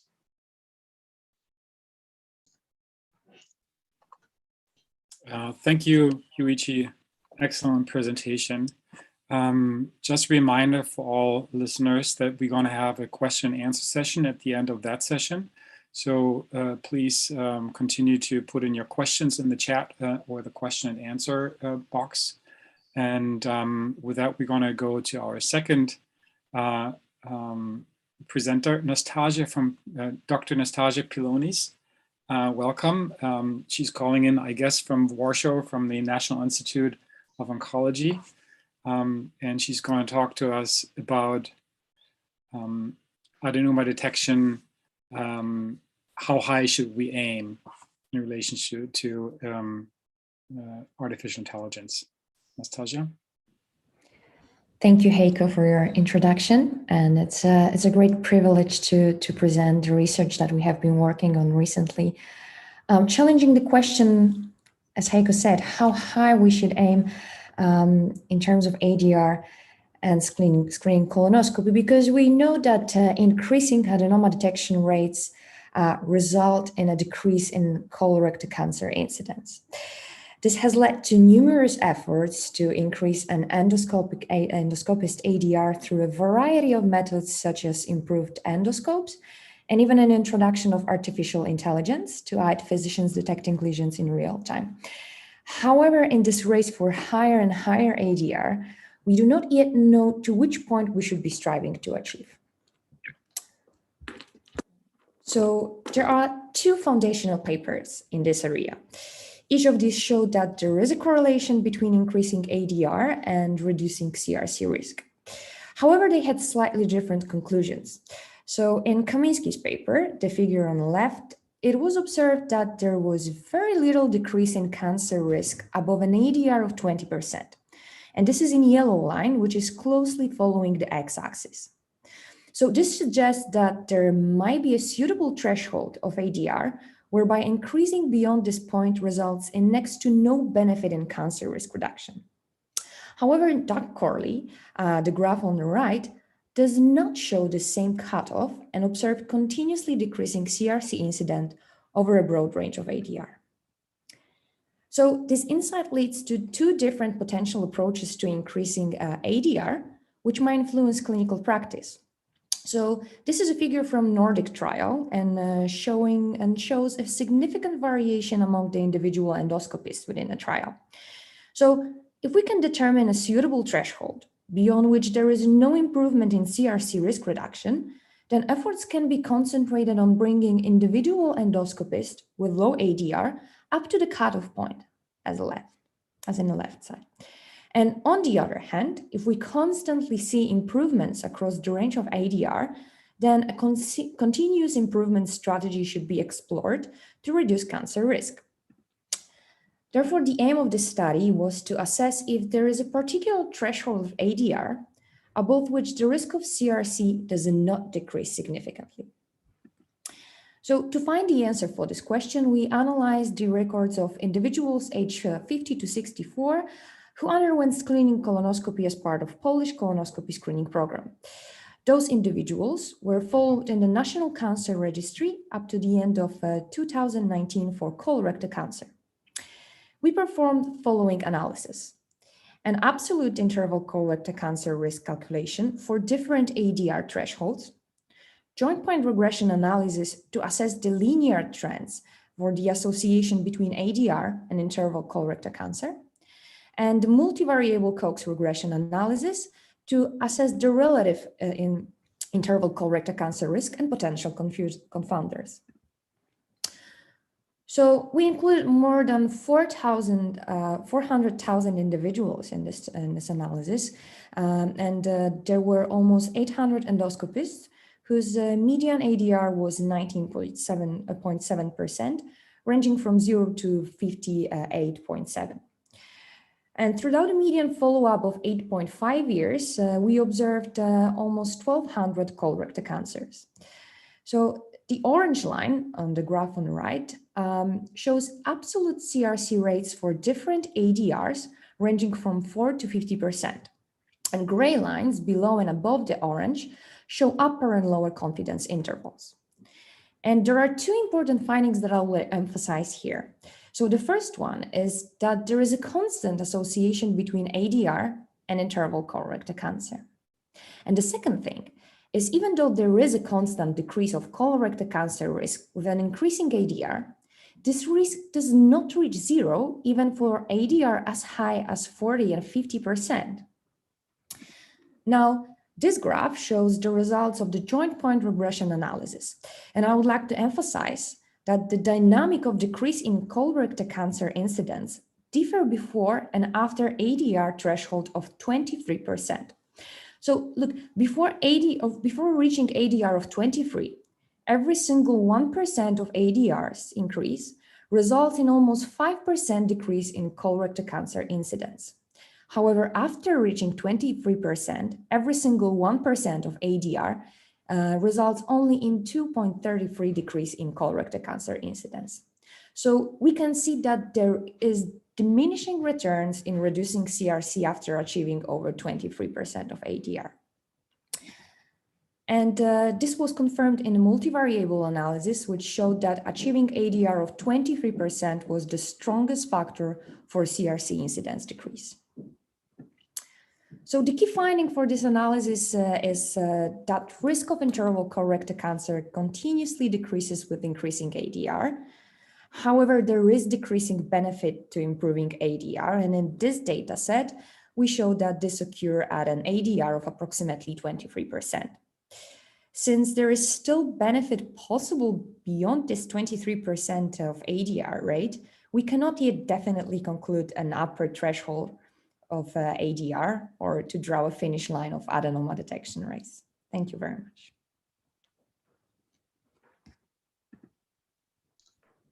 So thank you so much, Nastasia, for this very, very interesting and stimulating talk. I guess we need to know how low we can't go. And I will be very quick again in presenting our third speaker, who is Dr. Pieter Wies. excuse me for the pronunciation, from Erasmus Medical Center in Rotterdam.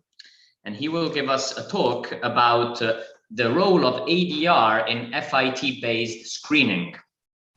Please, Dr. Peter. Yes, thank you very much. A moment, I will share my screen. So, good afternoon, everyone. My name is Peter Wisse. And on behalf of the entire study team, I would like to talk with you about the adenoma detection rate in FIT-based colorectal cancer screening. And as you all know, colorectal cancer screening can reduce cancer incidence and mortality. But one of the important steps, the most important step within colorectal cancer screening, is the colonoscopy. And a high quality performance of these procedures by endoscopists is essential for colorectal cancer screening programs. And as has been told before, also in the previous talk, the adenoma detection rate is a very important quality indicator for endoscopists, as it is inversely associated with the occurrence of post-colonoscopy colorectal cancers.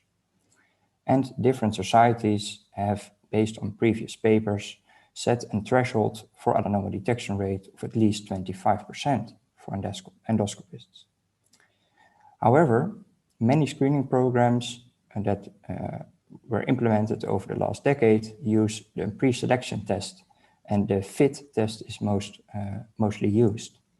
And the use of this pre-selection test increases the adenoma prevalence, and therefore several questions need to be addressed. And the two aims that I would like to talk with you about in the coming minutes are that we have evaluated adenoma detection rates over the implementation of a FIT-based colorectal cancer screening program, and that we have assessed the association between adenoma detection rate and interval pCRC in this setting of FIT-based screening.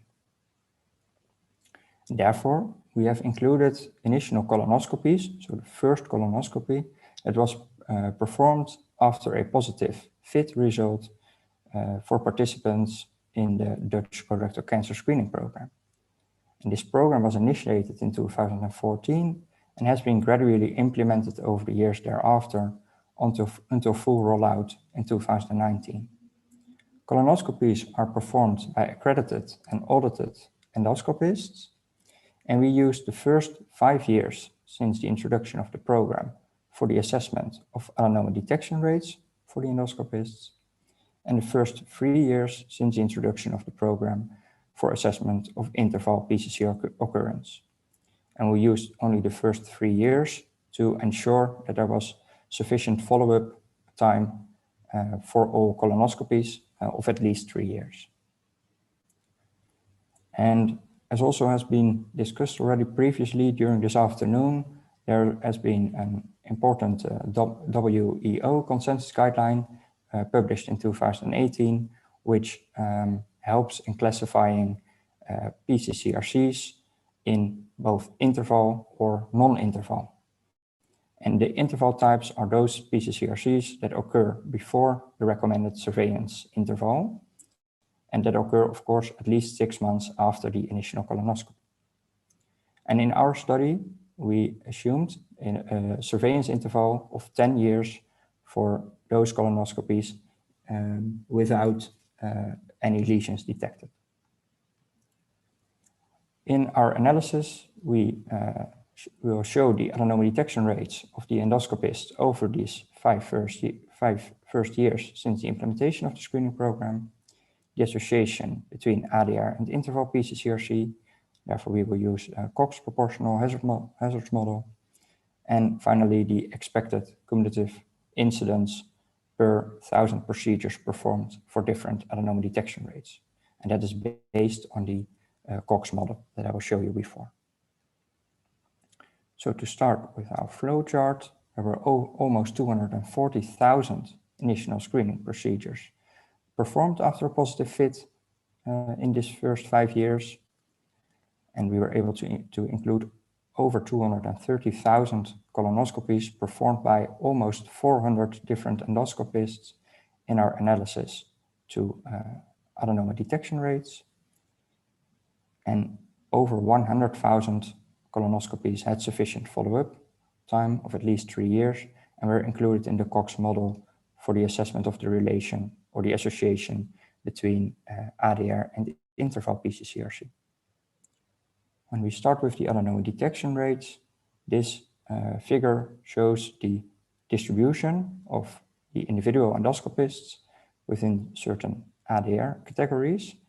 And first of all, I think it's important to state that the adenoma detection rates in this FIT-based screening program are way higher compared to the current standards, which are based on primary screening or also surveillance colonoscopies, and which have set standards of for ADR of 25%. Well, you can also see that this standard is easily met by all endoscopists performing in the Dutch FIT-based screening program. And actually, all ADRs are even above 40%, but also the big majority is even above 50 and above 60%. When we look a bit more into detail to these adenoma detection rates, and when we divide them based on the study year and on the number of procedures that was performed by an endoscopist in that specific study year, shown in the different colored dots. So in red are endoscopists with 50 to 100 procedures, in green 100 to 200, and in blue endoscopists who performed over 200 procedures in a certain study year. We can see that the median adenoma detection rate for these groups of endoscopists decreases somewhat over the different study years. So from 2015 until 2018, the medians, which are the black dotted lines, decline a bit. However, they remain above 60% for each subgroup of endoscopists in each study year. What also can be seen in this figure is that the distribution of adenoma detection rates is somewhat larger for endoscopists who perform less procedures in one study year. So especially the endoscopists who perform less than 100 procedures within a study year, their distribution in ADR is larger. Well, we will now continue with the interval pCCRCs. The median follow-up time in our entire study was 4.5 years, and 211 interval pCCRCs were diagnosed, with a median time to diagnosis of approximately 2.5 years. And this table shows the results from the Cox regression with as outcome interval pCCRC occurrence, with inclusion of age, sex, the most advanced finding at the initial colonoscopy, and the adenoma detection rate. What can be seen is that the adenoma detection rate is significantly associated with the occurrence of interval pCCRCs in the context of FIT-based screening. The hazard ratio of 0.93 can be interpreted as an average decrease of approximately 7% in interval pCCRC hazard or risk for each increase in adenoma detection rate of 1%. And it's important to state that this association that was found was linear overall over the adenoma detection rates observed in our study. When we translate this Cox model and the results of it into the following figure, we try to show the cumulative number of interval pCCRCs that will develop on average for each 1,000 colonoscopies performed by groups of endoscopists with certain ADRs. And in this modeling, other factors such as age, gender, and the lesion at the initial colonoscopy are the same for these groups of endoscopists. So the adenoma detection rate is the only factor that varies between the groups. When I show this red dot, then it shows that the number of patients for each 1,000 procedures performed by endoscopists with an ADR around the median, so that was 65% in our study, that 2 out of these 1,000 patients will be diagnosed with a pCCRC, an interval pCCRC after 5 years. And this number increases to approximately 4 for endoscopists with ADRs around 55%. Put it the other way around, endoscopists with ADRs of approximately 55% might be able to decrease their number of patients diagnosed with interval PCCRCs by approximately half if they would be able to increase their adenoma detection rate to the median in our study, the 65%.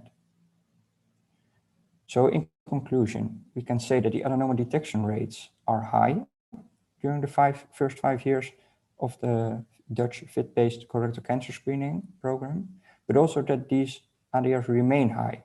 There's a small decline since the introduction, but they remained above 60%. Well, adenoma detection rate is also inversely associated with the occurrence of interval PCCRCs in colonoscopies performed after FIT. This is information that wasn't known until now. And as this relationship or this association is linear, it is clear that endoscopists should strive to obtain an ADR as high as possible. However, it's interesting to see that the number or the predicted number of interval PCCRCs can be reduced by approximately 50% for those endoscopists with the somewhat lower adenoma detection rates in our study, if they would be able to increase their adenoma detection rates to the median in our study, which was 65%. I would like to finish with thanking the entire study team that helped me with this research project, and in particular, Manon Spaner, my direct supervisor. I'm happy to answer any questions at the end of this session, or you can otherwise also contact me or Manon by email. Thank you for your attention. Thank you very much, Peter. We're gonna continue with Professor Levine from California. Professor Levine is the Chief of Gastroenterology of Kaiser Permanente Medical Center, and he's the lead, or he leads the fit-based screening program within Kaiser Permanente Northern California. And he will talk to us about blood-based CRC screening using multiomics and artificial intelligence and machine learning. Go ahead, TR.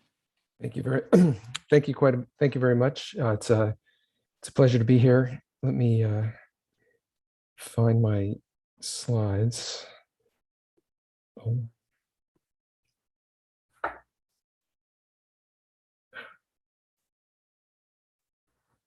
And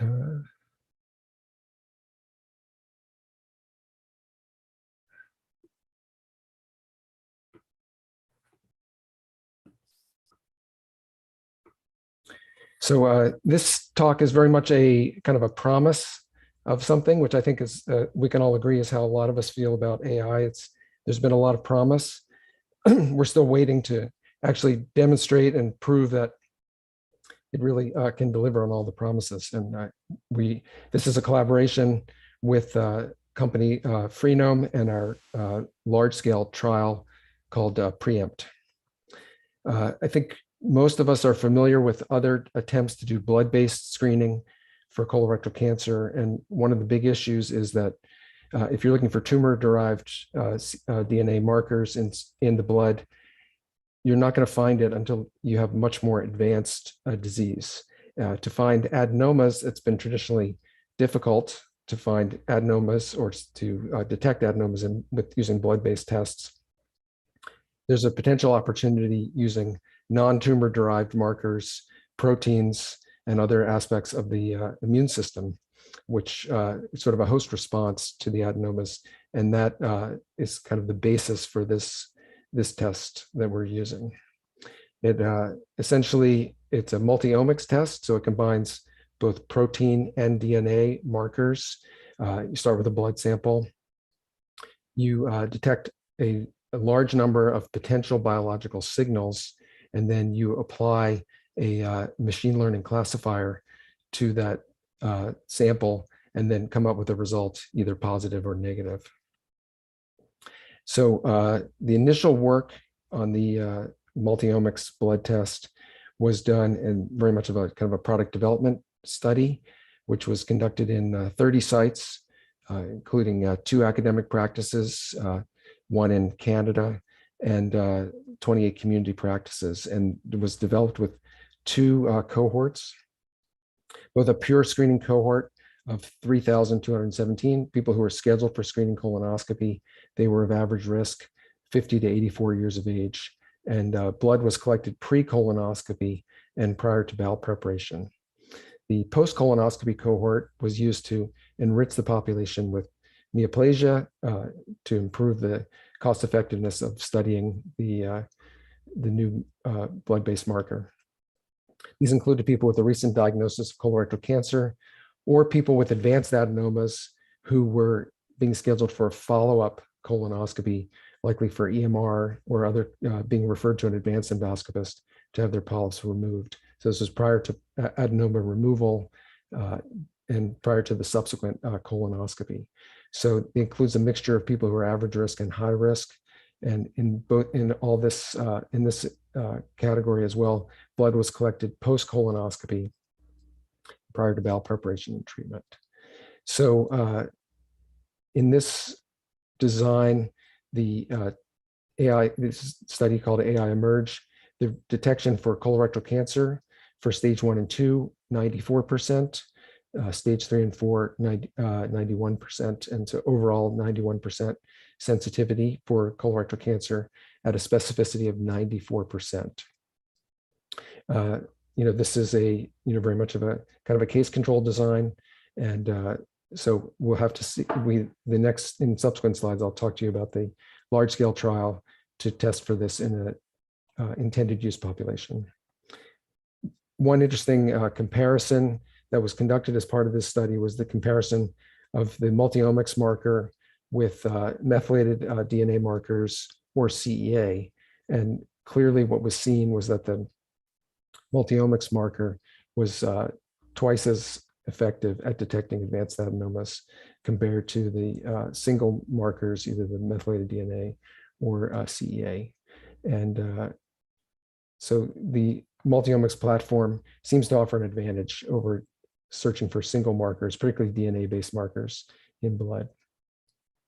So now I want to introduce you to our preempt study. This is the prevention of colorectal cancer through multi-omics blood testing. And it's prospective, blinded, multi-center registrational study. I'll talk to you about some of the characteristics of this study. One thing to point out is that we will be enrolling over 25,000 participants, including an age range of 45 to 85 years of age. These are people at average risk for colorectal cancer and willing to undergo a routine screening colonoscopy. One novel approach that's being used in this study is a hybrid recruitment strategy using approximately 70% of participants are being recruited from traditional sites. This is where you identify an investigator at a particular location, ask them to recruit patients from their colonoscopy practice, for example. And you rigorously vet all the sites and do a lot of close evaluation before you include them. The 30% virtual arm is being conducted as a kind of a web-based recruitment. Subjects and participants are identified through advertising and notification. If they elect to proceed with the study, then they are referred to any local gastroenterologist to have their colonoscopy performed. We also, in both arms, mobile phlebotomy was available to minimize need for people to travel into facilities, particularly during the COVID pandemic. And we've achieved recruitment from 49 different states. The one thing to point out is that we, based on historical data, we initially targeted an enrollment of 14,000, but essentially we've had to increase it to 25,000 based on overall lower than expected disease event rate. It's been somewhat challenging to recruit in the setting of a COVID pandemic as well. And so the study has definitely greatly expanded. The study endpoints, sensitivity for colorectal cancer and specificity for advanced colorectal neoplasia, so advanced adenomas and colorectal cancer. Secondary endpoint is sensitivity for advanced adenoma and negative and positive predictive value for CRC detection. And in all cases, complete colonoscopy was the reference standard. Have to acknowledge my talented co-lead PI, Dr. Shaukat, and also focus a little bit on the diversity aspect of this study that was definitely a key target of our team in terms of our recruitment. We really focused on including a diverse and representative population. So enrollment to date, 12.8% are Black participants, 11.6% Hispanic. We have 180 sites from 35 different states, including academic practices, community private practices, traditional historically Black college and university medical centers, both Morehouse and Meharry, and a number of federally qualified health centers. These are primarily Medicaid supported facilities caring for patients of low income who are either underinsured or uninsured completely. And we've built some partnerships with several community groups who are who are advocating for colorectal cancer screening. We've made the study very accessible, both the traditional recruitment sites, which enables in-person study enrollment, and then virtual recruitment has enabled us to enroll from 49 different states and allows participants to use their preferred local healthcare providers, reflecting real-world clinical care. And we're also leveraging mobile phlebotomy to do the collection at home. So in conclusions, primarily a multi-omics approach combining both analysis of cell-free DNA and proteins with using an AI ML classifier may overcome traditional barriers to the detection of advanced adenomas and early stage CRC in blood. Preempt CRC, which is our validation study for this approach, has a target enrollment of over 25,000, representing the largest registrational study to date for any non-invasive test for CRC in an average risk population. We've leveraged the hybrid approach using both virtual and site-based recruitment to recruit a diverse population and help overcome barriers that have been encountered during the COVID-19 pandemic. I think it's fairly obvious we're getting much better at detecting adenomas, as we've seen on the previous presentations. And with that, the population prevalence of CRC is likely to continue to decrease with ongoing screening efforts. And to keep CRC screening affordable and to keep the development of innovative, non-invasive testing for colorectal cancer, we'll need to be, I think, somewhat more creative in how we validate and new tests or modifications of existing tests, because this, it's likely to see sample sizes and population requirements to continue to go up as we continue to get better at doing colonoscopy and removing adenomas and preventing cancer. Thank you. Thank you very much, TR. I hope this is a very interesting trial, not alone about the content, but also the execution, how you organized it with a hybrid method. So I think that's pretty novel. So I hope we're going to get back to it. But we have a couple of questions in the chat, in the Q&A box. So maybe we go back to the initial question in terms of AI and examining the colon. Question from Yuri Laderbaum. Dr. Mori, can you please say more on AI to determine the % of mucosa well examined? Could this be used as the ultimate quality assurance that the operator-dependent need to expose before it can see was achieved in a given colonoscopy? So I think that gets at the question is, can we have some way of identifying how well we saw the mucosa as a surrogate marker, a better marker of quality colonoscopy? Yuichi. Yeah, thank you, Heiko and Yuli. This is very, very important issue, and some of the endoscopists don't understand this importance. Apparently, the mucosal exposure should be prioritized before recognition of the polyps, of course. And when it comes to the AI field, there are some options to increase the mucosal exposure, or at least identify the rate of the mucosal exposure, such as the identification of the blind spots during endoscopy and also the measurements of the withdrawal speed. But from my understanding, I think the combined use of the AI for polyp detection and AI for this kind of quality assurance would be the optimal measure. And also, in addition, I would say that the addition of the mechanical exposure device, such as endocuff, may contribute to additional gain. So this is going to be the next research topic, which attracts a lot of attention, at least for me. Any update on what the AI system on studies related to that? Yeah, actually, some Chinese group has already published something in the Lancet GH, which investigated the effectiveness of identifying the blind spots during endoscopy. And surprisingly, we can expect a higher adenoma detection rate, as well as the higher detection rate of the advanced adenoma with use of this blind spot identifier. And surprisingly, they didn't use any kinds of polyp detector in this study. So I think this kind of quality assurance measure related AI will be the maybe another way to go. Thank you. Thank you, Yuichi. I will try and give Dr. Pilonis a question. Is Nastasia with us? Yeah, hi. So a question from Carol Burke. She asks, what impact of the sessile serrated polyp detection would drive down the interval PC-CRC in your study? Did you do a sub-analysis on that, or do you have any thought on this? Thank you, Giulio. So that's a very up-to-date question. However, it wasn't that up-to-date at the time of data collection.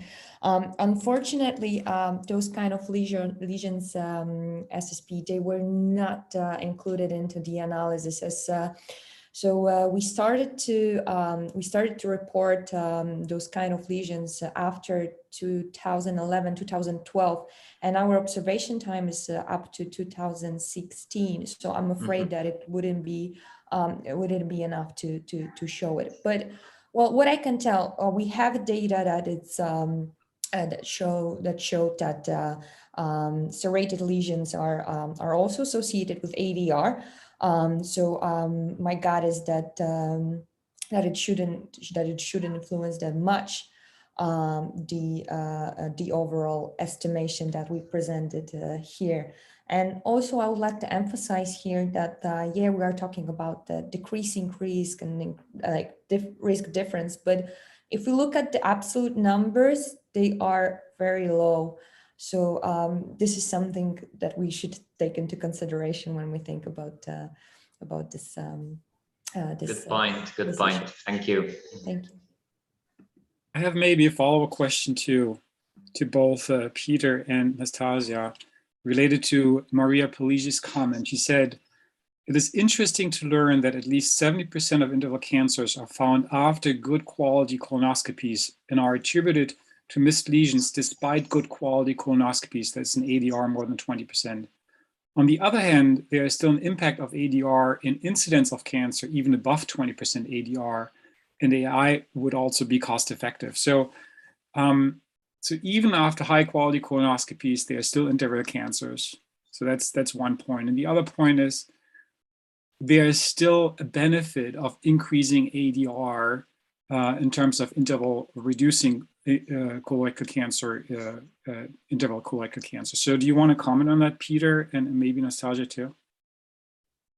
I am very happy to comment. That's a great insight from Maria, I think, and that's why we actually we're thinking about this analysis to answer the question like how high we should aim and whether AI is can add anything in terms of high quality colonoscopy. And I think that the message we can take from this analysis is yes, we can still improve even for the high quality colonoscopy. In terms of the question whether this is cost effective or not, it depends on our resources and the costs of the treatment and prevention. So I think that this is something actually exciting that we can say, okay, at least 23, something about 23 we should aim for. It might be still cost effective and valuable to increase it more, but I think it depends. It depends on the population, on a healthcare system and resources. Yes, well, I would also like to add on that answer, because I think I fully agree with Nastasia. However, especially in that artificial intelligence, of course, in the future may add, and both in the setting of direct colonoscopy screening or FIT-based colorectal cancer screening, that it can result in even higher adenoma detection rates. And then it's interesting to see if this would be able to further reduce interval PCCRCs. However, it seems that there is still some room for improvement, as a relatively big proportion of the interval PCCRCs develop after a high quality colonoscopy with a missed lesion as most likely explanation. And however, on the ADR itself and the thresholds, I think what is really interesting on the presentations in this session is that when we talk about FIT-based screening programs, that there is just an entirely different range of adenoma detection rates that can be that there are for endoscopists, and that therefore also probably thresholds or targets should be made specifically for this setting. We have a couple of questions on the future of AI systems. So maybe to Dr. Mori, and one is, will we have systems that will tell us if we did a polypectomy, if we completed our polypectomy, or if we left something behind? And do we have something to predict the deep submucosal invasion of lesions? Yeah, that's a nice question. Thank you very much for your guidance. Actually, there have been no items which have cleared the regulatory assessment, but in research level, we have some systems that can identify the invasion depth of the colorectal cancer, and also we have some systems that can identify the residual adenomas after resection of the polypectomy or polyps. But still, we don't have any items on the market, so we should wait for a couple of years. Thank you. There's maybe one last question. I think we have time for one more minute to TR. There was a question whether FIT was part of the multiomics, and I think the related question is for me. Sensitivity and specificity seem like so good, it's almost hard to believe that's true. And would there be any thought of maybe even combining stool-based assessments with the blood-based assessments, just as an idea? No, I think those are that's a really good thought. The question about FIT, we actually did consider that during the design phase of the study while we were trying to create it, but ultimately decided not to, and for a couple of reasons. One, the initial product development kind of work had included FIT as a comparator early on, and there have now been so many studies on FIT in so many different settings and so many meta-analyses combining all those results. I think we're pretty confident what we think the performance characteristics of FIT are, and it would just introduce a whole, in addition to recruiting 25,000 participants, that to get people to do two separate tests. And how would you handle it if you had blood results but no FIT results? And it just became kind of untenable. And so the discussion with the FDA led to the conclusion that we didn't really need a FIT comparator. And the idea of combining stool and blood, I think, could be very effective. I think the first thing we have to do is actually prove that how the blood test actually performs. The data that I showed was very much on very iterative kind of product development. The marker set that ultimately will be locked and into the final test that will be sent to the FDA for approval, that's still in development, actually, right, even as we speak. So it's very much kind of like we're building the plane kind of while we're flying it. And then eventually, when we have a clear set of what's the optimal marker set and the optimal algorithm, then I think we could explore other options like combining stool testing with it, or whether you could extend intervals, make it more cost effective by doing blood at some longer interval and an inexpensive FIT, maybe at shorter intervals. I think it's a great idea. Well, thank you very much, everyone. And there are a couple more questions in the chat, but we won't get to this, unfortunately. Maybe the participants, the speakers, can respond to them in writing. So that concludes our session, and thank you, everyone. I'm going to give it back to Evelien. Thank you. Thank you so much, Heiko and Julia. Indeed, the last words are for me, which is, of course, mainly to thank you all, to thank the speakers for their great presentations. I think they were a good basis for all the discussions we had afterwards, led by the chairs of the several sessions. And besides that, I think Alexandra will show the slides now. I would like to thank the sponsors, because again, without them, we would not be able to organize such large meetings. And I would like to thank Alfresa, Icon, Freenome, Fujifilm, Mast Group, and Sentinel Diagnostics for their kind support for our CRC screening committee. Besides that, I have several other announcements to make. First of all, the presentation slides will be made available after this meeting, so stay tuned. Besides that, as you have been aware, today we had quite a big portion of the whole meeting reserved to the expert working groups. We believe they are of very much importance to our committee, and we would like to hear your opinion about the expert working groups. We would like to know your specific ideas or suggestions for these specific working groups and other issues, and we will send you tomorrow morning the questionnaire, and please answer for any working group that you are interested in to guide us a little bit here and to guide the chairs of the expert working groups who are already doing a great job. We will have expert working group webinars planned after this plenary meeting.